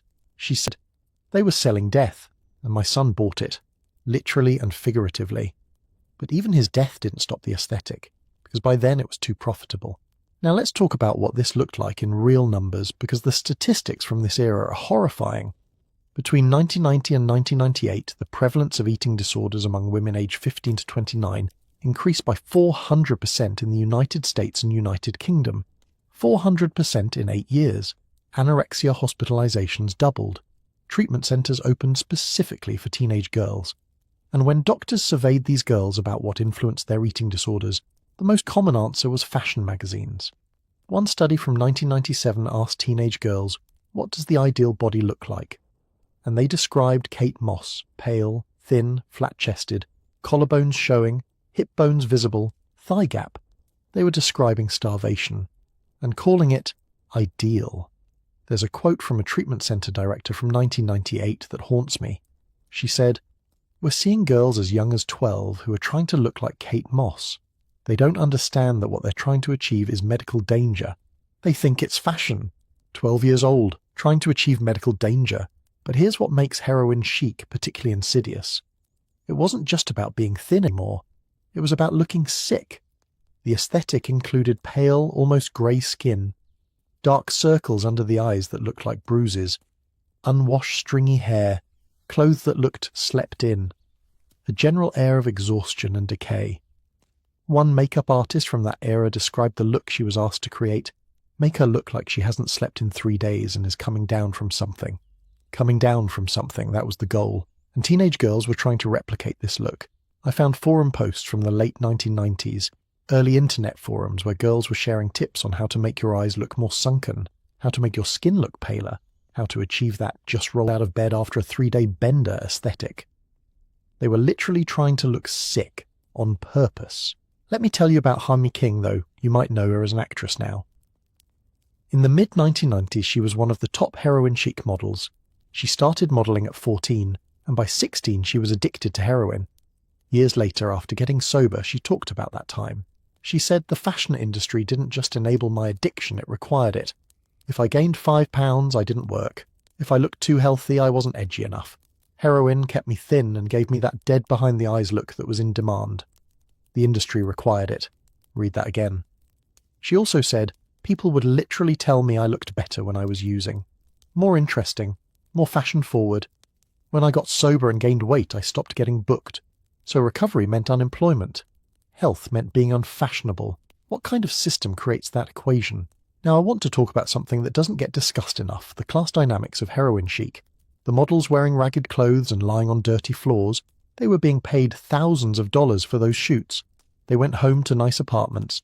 They had access to healthcare, to rehab if they needed it to support systems. But the aesthetic they were selling was poverty, was addiction, was the kind of desperation that comes from having no options. And actual poor people, actual addicts, they were being criminalized, locked up, treated like criminals rather than sick people who needed help. So rich fashion people were profiting from cosplaying the suffering of poor people, and nobody seemed to see the problem with this. There's a quote from a cultural critic in 1996 that nails it. She wrote, "Heroin chic is poverty tourism for rich people. It's the fashion industry saying, look how edgy we are, we're slumming it, while actual people living in poverty are demonized." Poverty tourism, that's exactly what it was. But you know what might be the darkest part of this whole era, the language used to defend it? When people criticized heroin chic, the fashion industry's response was, "This is just art, this is just photography, we're not actually promoting drug use." But then why call it heroin chic? Why make the connection explicit? And designers would say, "We're just reflecting reality, this is what youth culture looks like." But they weren't reflecting reality, they were creating it. They were taking a specific subculture and amplifying it, glorifying it, making it aspirational. One designer, when asked about the criticism, said, "I don't see what's wrong with celebrating thinness. Thin is beautiful. thin is beautiful, even when thin looks like dying. That's where we were in 1997. Death as a beauty standard, sickness as aspiration, decay as desirable. The end of heroin chic, or at least its retreat, came partly because of public pressure after Clinton's speech, but also because several high-profile models died or nearly died. In addition to Davide Sorrenti, there was British model Davide Sorrenti's girlfriend Jaime King's overdoses and numerous close calls that were hushed up. The industry looked around and realized we might actually be killing people, and that's bad for business. So around 1998-1999, the aesthetic started to shift. Not back to the 1980s supermodels that was too far, but to something slightly healthier looking. Models still needed to be thin, but they couldn't look quite so much like corpses anymore. The industry patted itself on the back for this progress, for deciding that maybe, just maybe, models shouldn't look like they're dying. But the damage was done. A generation of young women had learned that beauty could look like death, that fashion could require destruction, that the ultimate cool was to not care whether you lived or died. So what did heroin chic teach us? It taught us that there is no bottom, that no matter how harmful a beauty standard becomes, someone will defend it as art, or edgy, or just fashion. It taught us that when you glorify suffering, real people suffer, that aesthetic choices have real-world consequences, and it taught us that the fashion industry will monetize anything, even death, if it sells clothes. But most importantly, heroin chic taught us that rebellion can be co-opted, that even nihilism and rejection can be turned into a product and sold back to you. The grunge kids who were genuinely struggling, their pain became a fashion statement for rich people. By the year 2000, heroin chic was officially over. The industry had moved on, but to what? Because here's the thing, we didn't actually get healthier beauty standards, we just got sneakier ones. The 2000s were about to bring us something that would make all previous eras look amateur in comparison: Photoshop. Digital manipulation. The ability to create bodies that didn't exist at all. If the 1990s glorified real sickness, the 2000s were about to glorify impossible perfection. Bodies that no amount of drugs or diets or exercise could create because they literally weren't real. And women would compare themselves to these impossible images and feel inadequate.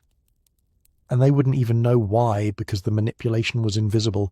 So let's step into the digital age and understand how technology became the most powerful corset ever invented.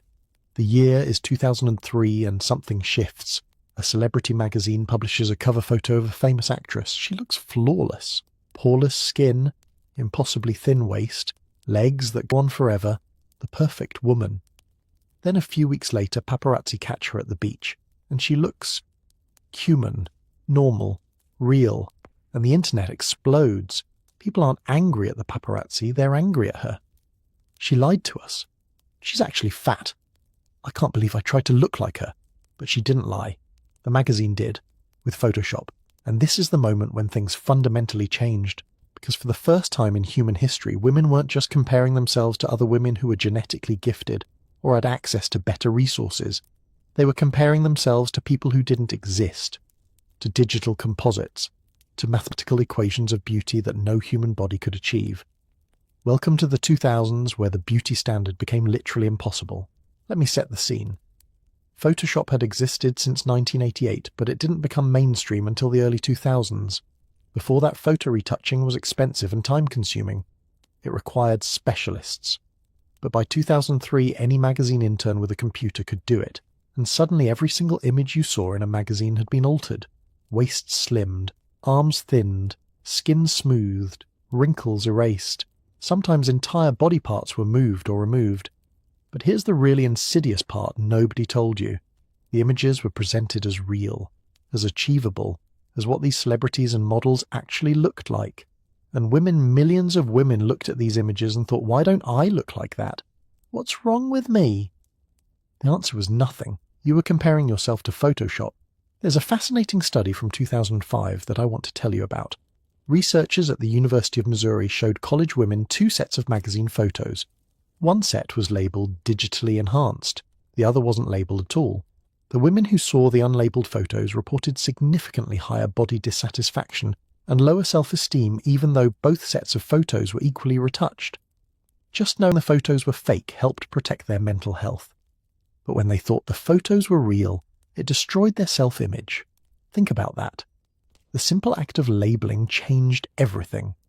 But magazines refused to do it, because if they admitted the images were fake, they couldn't sell the products being advertised.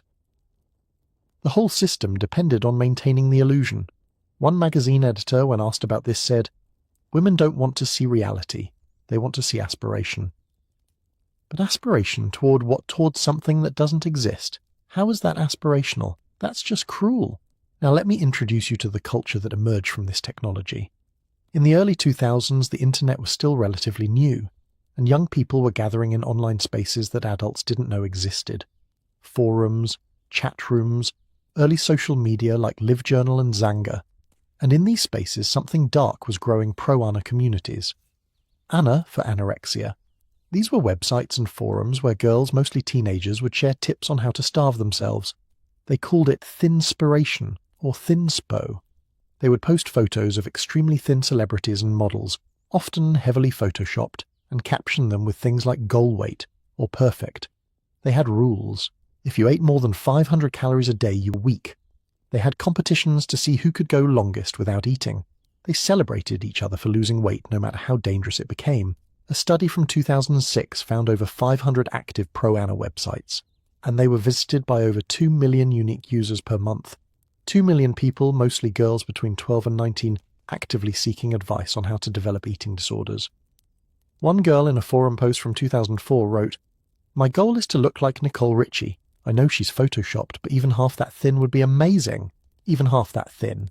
She knew the images were fake, but she still wanted to starve herself to look like the fake version. Speaking of Nicole Richie, let's talk about the celebrities of this era. Because the 2000s were when we started seeing celebrities at dangerously low weights being celebrated instead of concerned about. Nicole Richie at her lowest weighed about 90 pounds at 5'1". Lindsay Lohan dramatically lost weight and was praised for looking so much better. Mary-Kate Olsen was hospitalized for anorexia, and tabloids ran the story as if it was entertainment. But the queen of 2000's thinness was Paris Hilton. At 5'8", she weighed around 108 pounds. That's a BMI of 16.4, severely underweight. And she was everywhere. Reality TV, magazine covers, red carpets, and her style became the template: extremely thin, extremely tan, extremely blonde. The socialite look. There's a quote from Paris from a 2006 interview that's revealing. She said, "People always ask me how I stay so thin. I just don't eat. That's it. That's the secret everyone wants to know. Just don't eat." And she said it like it was normal, like it was advice. And millions of teenage girls heard that and thought, okay, that's what I need to do. The phrase size zero became culturally significant during this time. Before the 2000s, size zero didn't really exist in most stores. The smallest size was usually a 2 or a 4, but as models and celebrities got thinner and thinner, fashion brands introduced size 0, then size 00. Then some brands even created size 000, 000. Let that sink in. A size that's less than nothing. In 2006, during Fashion Week in Madrid, officials actually banned models with a BMI under 18 from walking the runway after several models collapsed and one died. The fashion industry was outraged. They called it censorship and limiting artistic expression. Artistic expression. They called letting models nearly die on the runway artistic expression. New York Fashion Week refused to implement similar rules. They said, "We trust designers to make responsible choices." The next season, a model named Anna Carolina Reston died of anorexia at 21 years old. She was 5'8" and weighed 88 pounds when she died. Still no rules were implemented. But here's what makes the 2000s uniquely terrible. This was also the era of reality TV. And reality TV sold itself as real, as unscripted, as authentic. But it wasn't. The people on reality TV were heavily made up, photoshopped in promotional materials, and often their bodies were manipulated in post-production to look thinner. There's a production assistant from The Hills who spoke anonymously to a journalist in 2009. She said, "We would slim the girls' waists in post-production, like in every episode. The actresses didn't even know we were doing it most of the time." So even reality TV wasn't real, but teenage girls watching didn't know that. They thought these are just normal people who happen to look perfect. If they can do it, why can't I? The answer, because they didn't actually look like that. It was digital manipulation. Again, every single image was fake. But nobody said so. Let me tell you about a specific moment that I think captures this era perfectly. In 2007, Dove launched their Real Beauty campaign. They showed women of different sizes, ages, and ethnicities. They had a video showing how much retouching goes into a single beauty ad, and it went viral. Millions of people watched it. Everyone was talking about how important it was, how revolutionary. But here's the thing: that same year Dove sold more of their firming creamer product, marketed to reduce cellulite, than ever before. Their campaign said, "Love your body as it is," while simultaneously selling products to change your body. It was brilliant marketing, and totally hypocritical. Because even the companies pretending to fight beauty standards were profiting from beauty standards. One advertising executive said it perfectly in a leaked email from 2008.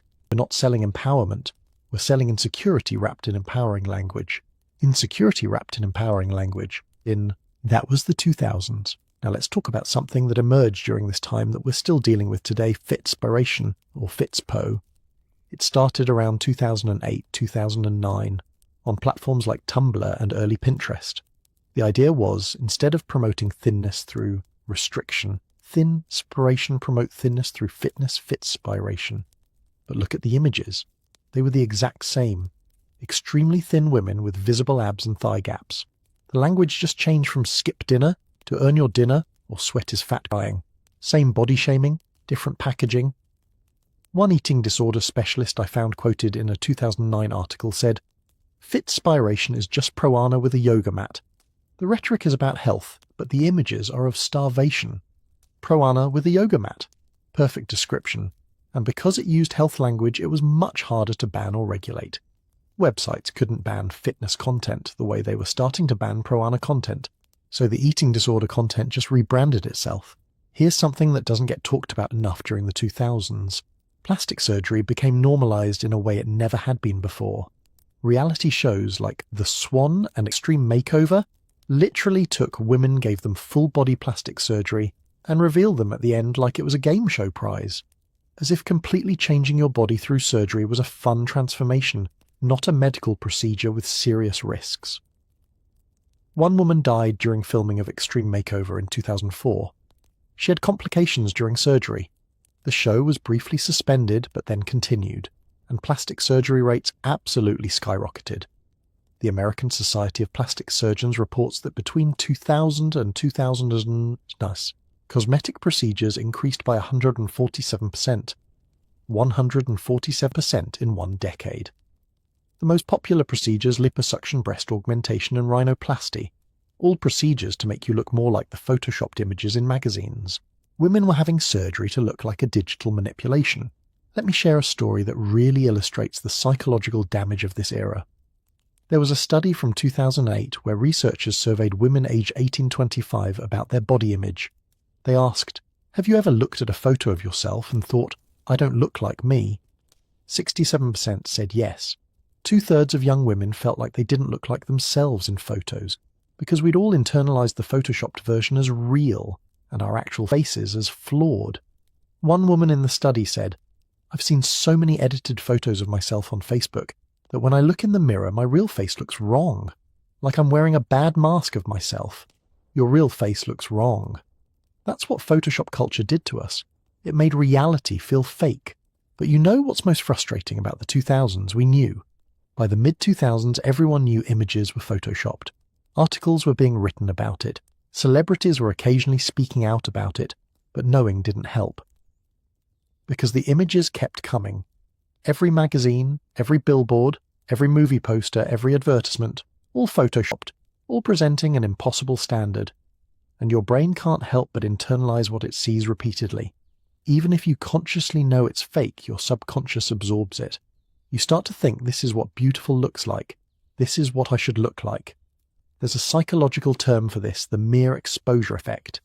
The more you see something, the more normal it becomes to you, even if that thing is impossible.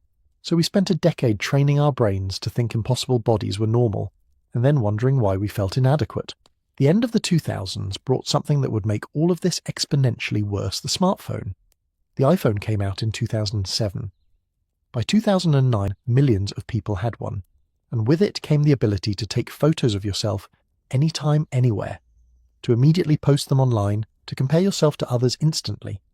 Social media went from something you checked on your computer at home to something you carried in your pocket 24/7. And with it, the pressure to look perfect became constant. But we didn't know how bad it was going to get yet. We didn't know that the smartphone in your pocket would become the most powerful body-shaming tool ever invented, because in the 2010s, a new platform was going to emerge, a platform built entirely around images, a platform where filters could make you look like a different person entirely, a platform where comparison was the entire point. That platform was Instagram. So the 2000s taught us that technology could be weaponized against self-esteem, that when images can be infinitely manipulated, reality becomes irrelevant. They taught us that knowing something is fake doesn't protect you from its impact, that visual culture is more powerful than rational thought, and they taught us that every time we think beauty standards can't get worse, technology will find a way to make them worse. But we were still naive in the 2000s. We still thought of Photoshop as something professionals did to magazine covers. We didn't know that soon everyone would have Photoshop in their pocket, that we'd be Photoshopping ourselves, that we'd become both the oppressor and the oppressed. So let's step into the 2010s and 2020s. Let's watch as Instagram filters and influencers created the most sophisticated cage yet. One where we're comparing ourselves not to celebrities, but to digitally altered versions of ourselves. The final prison, the one we build ourselves. Let's see how we got here. October 6, 2010. A small app launches on the iPhone App Store. It's called Instagram. It lets you take square photos and apply vintage-looking filters. That's it. Simple, fun, innocent. Within 2 months, it has 1 million users. Within 2 years, Facebook buys it for $1 billion. Within 10 years, it fundamentally changes how an entire generation sees their own face. Because here's what nobody anticipated. Instagram wasn't just going to be about sharing photos. It was going to become a mirror. And that mirror was going to be broken, distorted, and absolutely everywhere you looked. This is the story of how we became both the torturer and the tortured. How we learned to cage ourselves more effectively than any corset ever could, and how a generation learned to hate the face they were born with. In the beginning, Instagram filters were charming. Valencia made your photos warmer. X Pro 2 made them look vintage. They were fun, they were artistic. But somewhere around 2015, something shifted. The app introduced face filters, smooth your skin, enlarge your eyes, slim your nose, plump your lips, reshape your jaw. And suddenly you weren't just editing photos anymore, you were editing yourself. The app Facetune launched in 2013 and became the #1 paid app within weeks. It cost $3.99 and millions of people, mostly women, immediately bought it. Because for $4 you could completely change your face. One blogger did an experiment in 2016. She posted 2 selfies side by side, one original, one Facetuned. She asked her followers to guess which was which. 78% guessed wrong. They thought the edited version was real, and the real version was edited to look worse. We'd literally lost the ability to recognize real faces. Let me tell you about something called Snapchat dysmorphia. Plastic surgeons coined this term around 2018 when they noticed a disturbing trend. Patients were coming in with photos of themselves, not celebrities, but filtered versions of themselves, and asking to look like that. They wanted surgery to look like their own filtered face. Dr. Tijion Esho, a cosmetic doctor in London, told The Guardian in 2018, "This is a phenomenon I've seen increase over the last year. Patients are showing me photos of themselves with filters and saying, 'I want to look like this.' They've forgotten this isn't what they actually look like. They'd forgotten what they actually looked like, because they saw their filtered face more often than their real one." A survey from 2019 found that the average teenager takes over 20 selfies before posting one. 20 attempts to capture their best angle, and then they edit that one. And that becomes what their friends see. So nobody knows what anyone actually looks like anymore. We're all just showing each other our best lies. Now let's talk about the Kardashians. Because love them or hate them, they fundamentally changed what bodies looked like in the 2010s. In 2010, Kim Kardashian had curves, but was relatively proportional. By 2015, her body had changed dramatically. Tiny waist, enormous hips and butt. Her measurements became literally impossible without surgery. The Brazilian butt lift, or BBL, became the fastest growing cosmetic procedure in history. Between 2015 and 2019, BBL procedures increased by 157%. 157% in 4 years. But here's the dark side. BBLs have the highest death rate of any cosmetic procedure. 1 in every 3,000 patients dies. That's a mortality rate 20 times higher than other cosmetic surgeries. And yet women were lining up. Because this was the new ideal. Tiny waist, huge butt. The Instagram body. One plastic surgeon in Miami told NBC News in 2018, "I have patients showing me Kardashian photos and saying, 'Make me look exactly like this.' I have to tell them this body might not be achievable on your frame. And even if it is, you understand this is dangerous, right? And they say, 'I don't care. I need this body for Instagram.'" For Instagram. They were willing to risk death for Instagram. But then around 2021, something shifted again. Suddenly the Kardashians started looking different. Smaller butts, thinner faces. The Instagram body was changing. And you know what happened. Women who'd just gotten BBLs started getting BBL reversals, spending thousands more to remove the fat they'd paid to have injected. One woman posted on TikTok in 2022, "I saved for 3 years to get my BBL. Now it's out of style. I feel like I bought the wrong model of iPhone." Bought the wrong model of iPhone, that's what she compared her body to. A consumer product that goes out of date. The beauty pendulum was swinging again, but this time it was swinging faster than ever before, because trends on social media move at the speed of algorithms, not seasons. Let me tell you about something that emerged around 2022 that really shows how desperate things have gotten. Ozempic. Ozempic is a diabetes medication that causes weight loss as a side effect. And suddenly everyone in Hollywood was getting suspiciously thin. Not heroin chic thin, that aesthetic was out, but a new kind of thin, what people started calling Ozempic face. The drug costs around $1,000 per month without insurance, and wealthy people, celebrities, influencers were getting it prescribed off-label for weight loss. By 2023, there were actual shortages of Ozempic. Diabetic patients who needed it couldn't get it because so many non-diabetic people were using it for weight loss. One endocrinologist told CNN in 2023, "I have type 2 diabetic patients who can't access their life-saving medication because influencers want to lose 10 pounds for Instagram."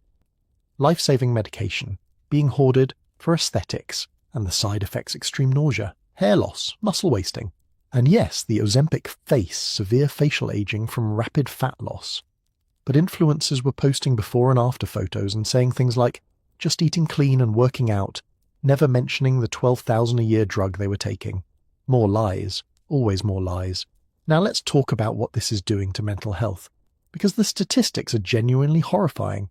A 2023 study published in Frontiers in Psychology found that adolescents who spent more than 3 hours per day on social media had double the risk of depression and anxiety. Another study from the American Psychological Association in 2022 found that 47% of young adults aged 18-29 regularly used beauty filters before posting photos, and those who used filters daily had significantly higher rates of body dysmorphic disorder. But here's what really got me. A 2021 survey asked teenage girls what social media platform was worst for their mental health. Instagram won by a landslide, and Facebook, which owns Instagram, knew this. Internal documents leaked by whistleblower Frances Haugen showed that Facebook's own research found Instagram makes body image issues worse for 1 in 3 teenage girls.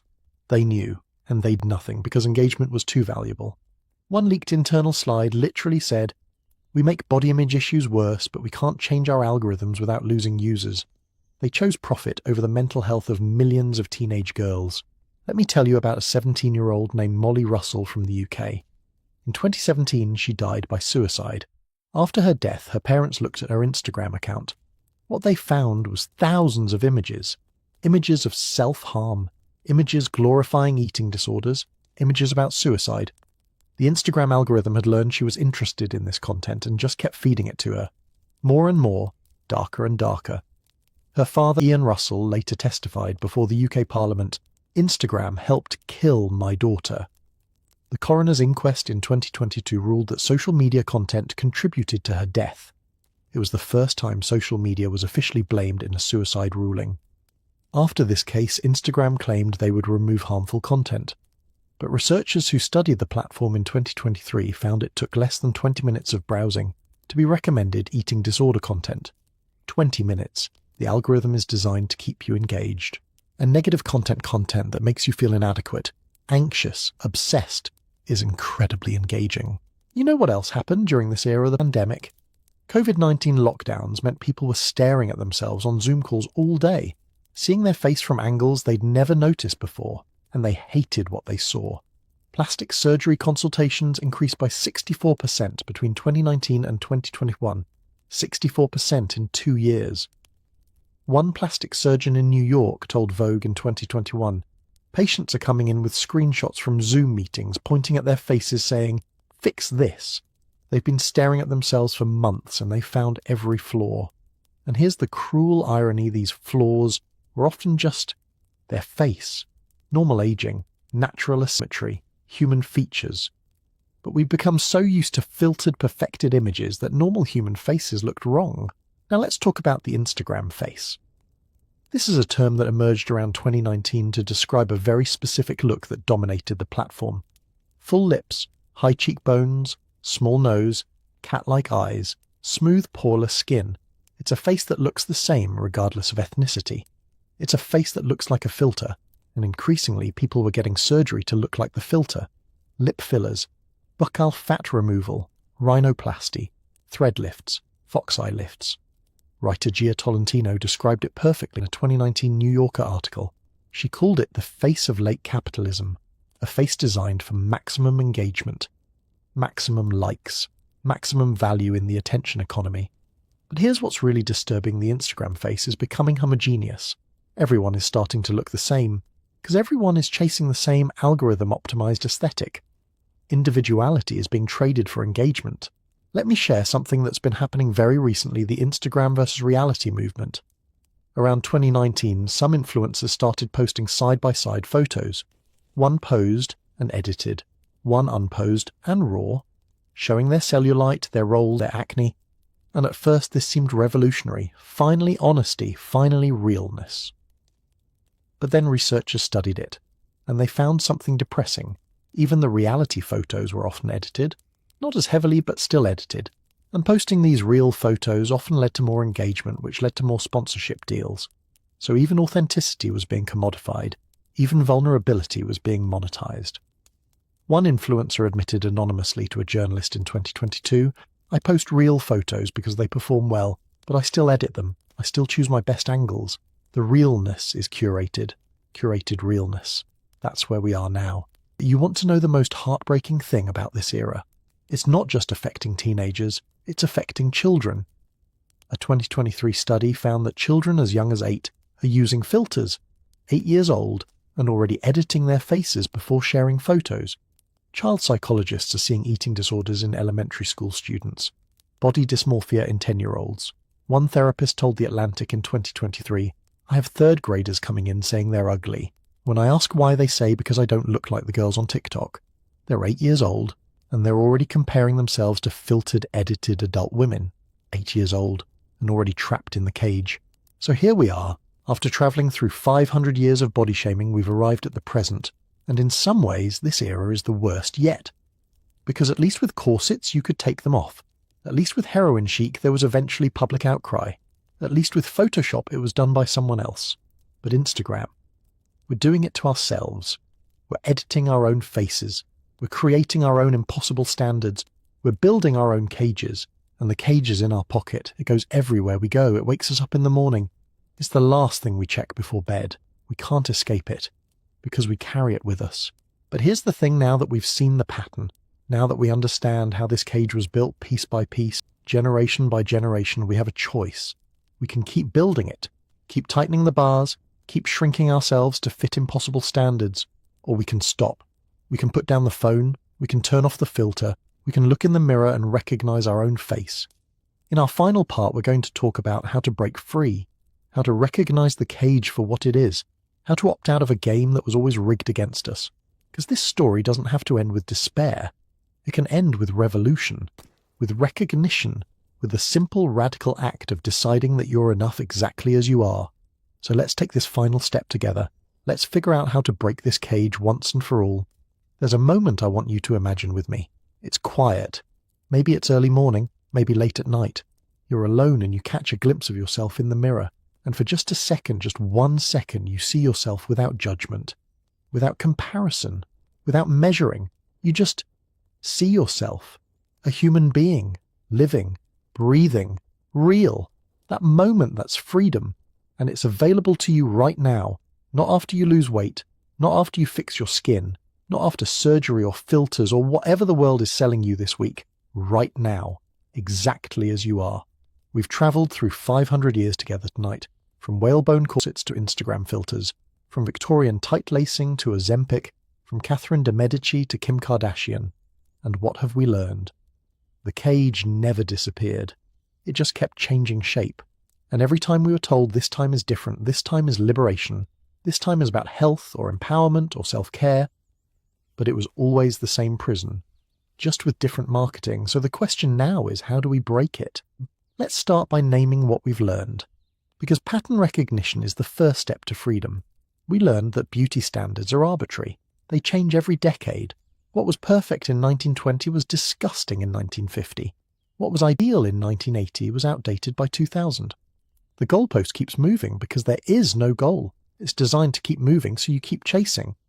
We learned that beauty standards are political. When women gained the right to vote, fashion required they compress their bodies.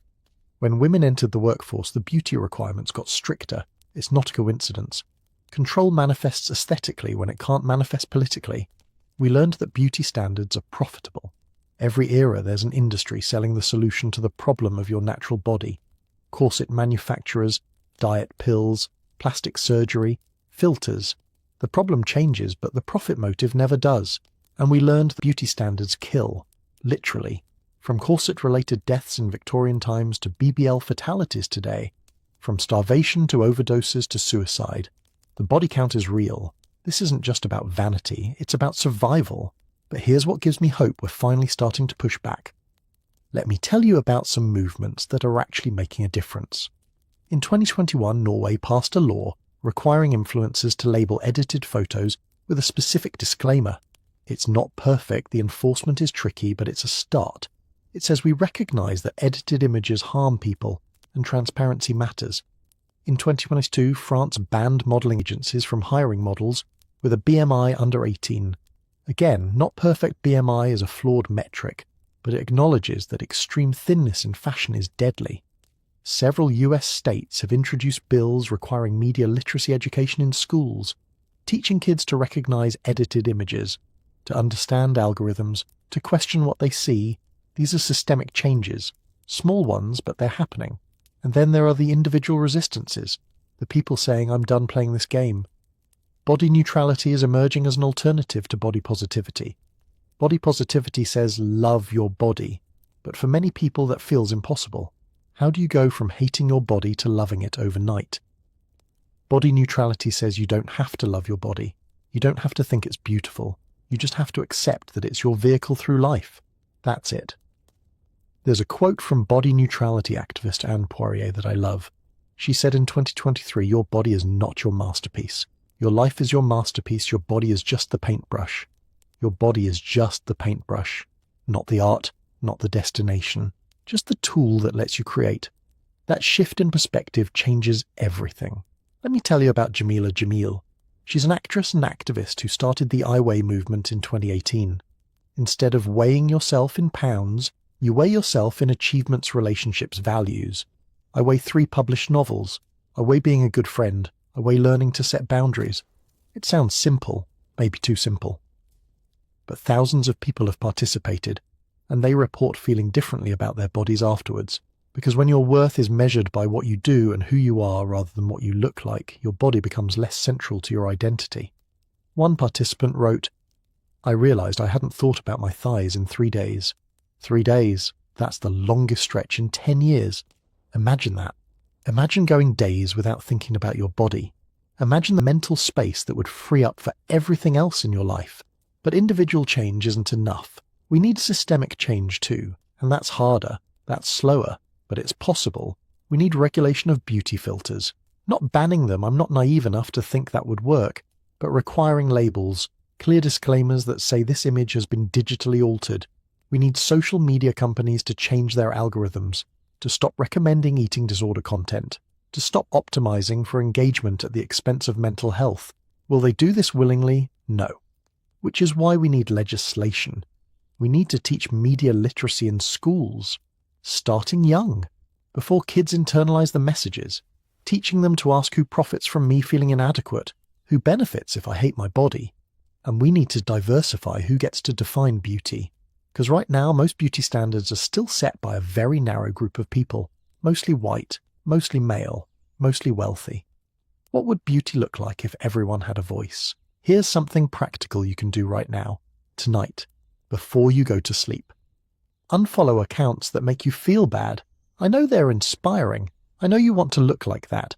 But if scrolling through your feed makes you feel inadequate, that's not inspiration, that's punishment. Follow people who look like you, people with bodies like yours, people who aren't trying to sell you anything, not influencers pushing products, just regular people living their lives. One study from 2020 found that women who followed diverse body types on social media for just 1 week reported feeling better about their own bodies. 1 week. Your social media feed is like your diet. If you're only consuming content that makes you feel sick, you need to change what you're consuming. Let me tell you about something I've been thinking about a lot, the radical act of just existing. Every time a plus-size woman wears a bikini at the beach, that's radical. Every time an older woman doesn't dye her grey hair, that's radical. Every time someone posts an unfiltered photo, that's radical. Because existing in a body that doesn't meet the standard and not apologizing for it breaks the system. The cage only works if we all agree to stay inside it. If enough people just walk out, the cage loses its power. There's a viral TikTok from 2023 where a woman films herself at the beach. She's fat, she's in a bikini, she's just having fun, playing in the waves, eating ice cream, laughing, and in the caption she wrote, "I wasted 20 years of my life waiting to be thin enough to deserve joy. I'm not waiting anymore. Not waiting anymore." That video has 15 million views because people are hungry for permission. Permission to just live in the bodies they have. Right now, but I want to be honest with you about something. Breaking free from beauty standards isn't a one-time decision. It's not like you wake up one day and suddenly you're immune to all this messaging. You're going to have bad days. Days when you look in the mirror and hate what you see. Days when you scroll Instagram and feel inadequate. Days when you wish you could just be smaller, prettier, better. That's normal. That's human. You've been marinating in these messages your entire life. You can't undo that conditioning overnight. But what you can do is notice it, name it, and choose differently. When you catch yourself thinking, "I'm so fat," you can pause and ask, who taught me that fat is bad? Who profits from me believing this? When you're about to skip dinner, you can pause and ask, am I hungry? Am I punishing myself? What would happen if I just listen? When you reach for the filter, you can pause and ask, who am I editing myself for? What am I afraid will happen if people see my real face? Small pauses, small questions, over time they add up to freedom. There's something else I want you to understand. You're not weak for struggling with this. You're not vain for caring about your appearance. You're not failing. You're surviving in a system designed to make you feel inadequate. A system that profits from your insecurity. A system that has been refining its techniques for 500 years. The fact that you're still here, still fighting, still trying to love yourself, despite all of this, that's not weakness. That's incredible strength. Every woman who wore a corset and survived, every flapper who starved herself, every 1990s girl with an eating disorder, every person right now scrolling through filtered images and trying to remember what real looks like. They're not weak. You're not weak. We're all just trying to survive in a world that treats our bodies as public property. So here's what I want to leave you with tonight. You are the latest in a long line of people who have fought the cage. Victorian dress reformers, 1960s feminists, body-positive activists, every person who ever looked at the beauty standard and said, no, not anymore, you're part of that lineage, and that means you're not alone. The cage is real. The damage is real. But so is your power to walk away from it. You don't have to win this battle every day. Some days you'll lose. Some days you'll edit the photo or skip the meal or hate what you see in the mirror. And that's okay. You're human. You're doing your best in an impossible system. But every small choice to choose yourself over the standard, that's a brick removed from the cage. Do it enough times and eventually the whole structure collapses. We've spent tonight looking at 500 years of body shaming, from corsets to Instagram, from Catherine de Medici to your filtered selfie this morning. And what I hope you've seen is this: the specifics change, the technology changes, the language changes, but the message is always the same. You're not enough. You need to change. You need to buy this. You need to suffer a little more. And that message is a lie. It's always been a lie. You were enough the day you were born. You're enough right now. You'll be enough when you wake up in the morning, not because you're beautiful though you are, not because you achieved some arbitrary standard you don't need to, but because you're a human being. And human beings deserve to exist without apologizing for their bodies. That's not radical, that's basic. But we've been taught it's impossible. It's not impossible. It's hard, but it's not impossible. So here's my challenge to you, just for tomorrow, just for one day. Don't edit the photo, don't check your weight, don't compare yourself to someone else's highlight reel. Just exist, in your body, as you are. See how it feels. You might be surprised. And if you can do it for one day, maybe you can do it for 2, and then 3. And eventually maybe you'll realize you don't need the cage anymore. You never did. The cage only exists if you believe in it. And once you stop believing, once you see it for the con it always was, you're free. Thank you for taking this journey with me tonight, for sitting with these uncomfortable truths, for looking at 500 years of suffering and saying, I want to understand this. Understanding is the first step to change. If this video resonated with you, I'd be so grateful if you'd share it with someone who needs to hear it. Not because I need the views though, that's nice, but because this conversation matters. We need to be having it, loudly, often, until something changes. And if you're struggling right now, if you have an eating disorder, if you're dealing with body dysmorphia, if you're hurting yourself to fit a standard, please reach out to a therapist, to a friend, to a hotline. You don't have to fight this alone. You deserve support. You deserve help. You deserve to recover. This is the end of our story about body shaming through history. But it's not the end of the conversation, because there are so many more stories to tell. Stories about gender and bodies, about race and beauty standards, about disability and worth, about aging and visibility. Each one deserves its own deep dive, its own night of gentle exploration. So if you want to continue this journey with me, if you want to keep questioning, keep learning, keep unlearning, then stay tuned, subscribe, come back, because we're just getting started. The cage has existed for 500 years, but we're the generation that's going to tear it down. One story at a time, one person at a time, one quiet revolution at a time. Sweet dreams. And remember the face you see in the mirror tomorrow morning. That's the real one, the human one, the one that tells your story. And your story is worth telling exactly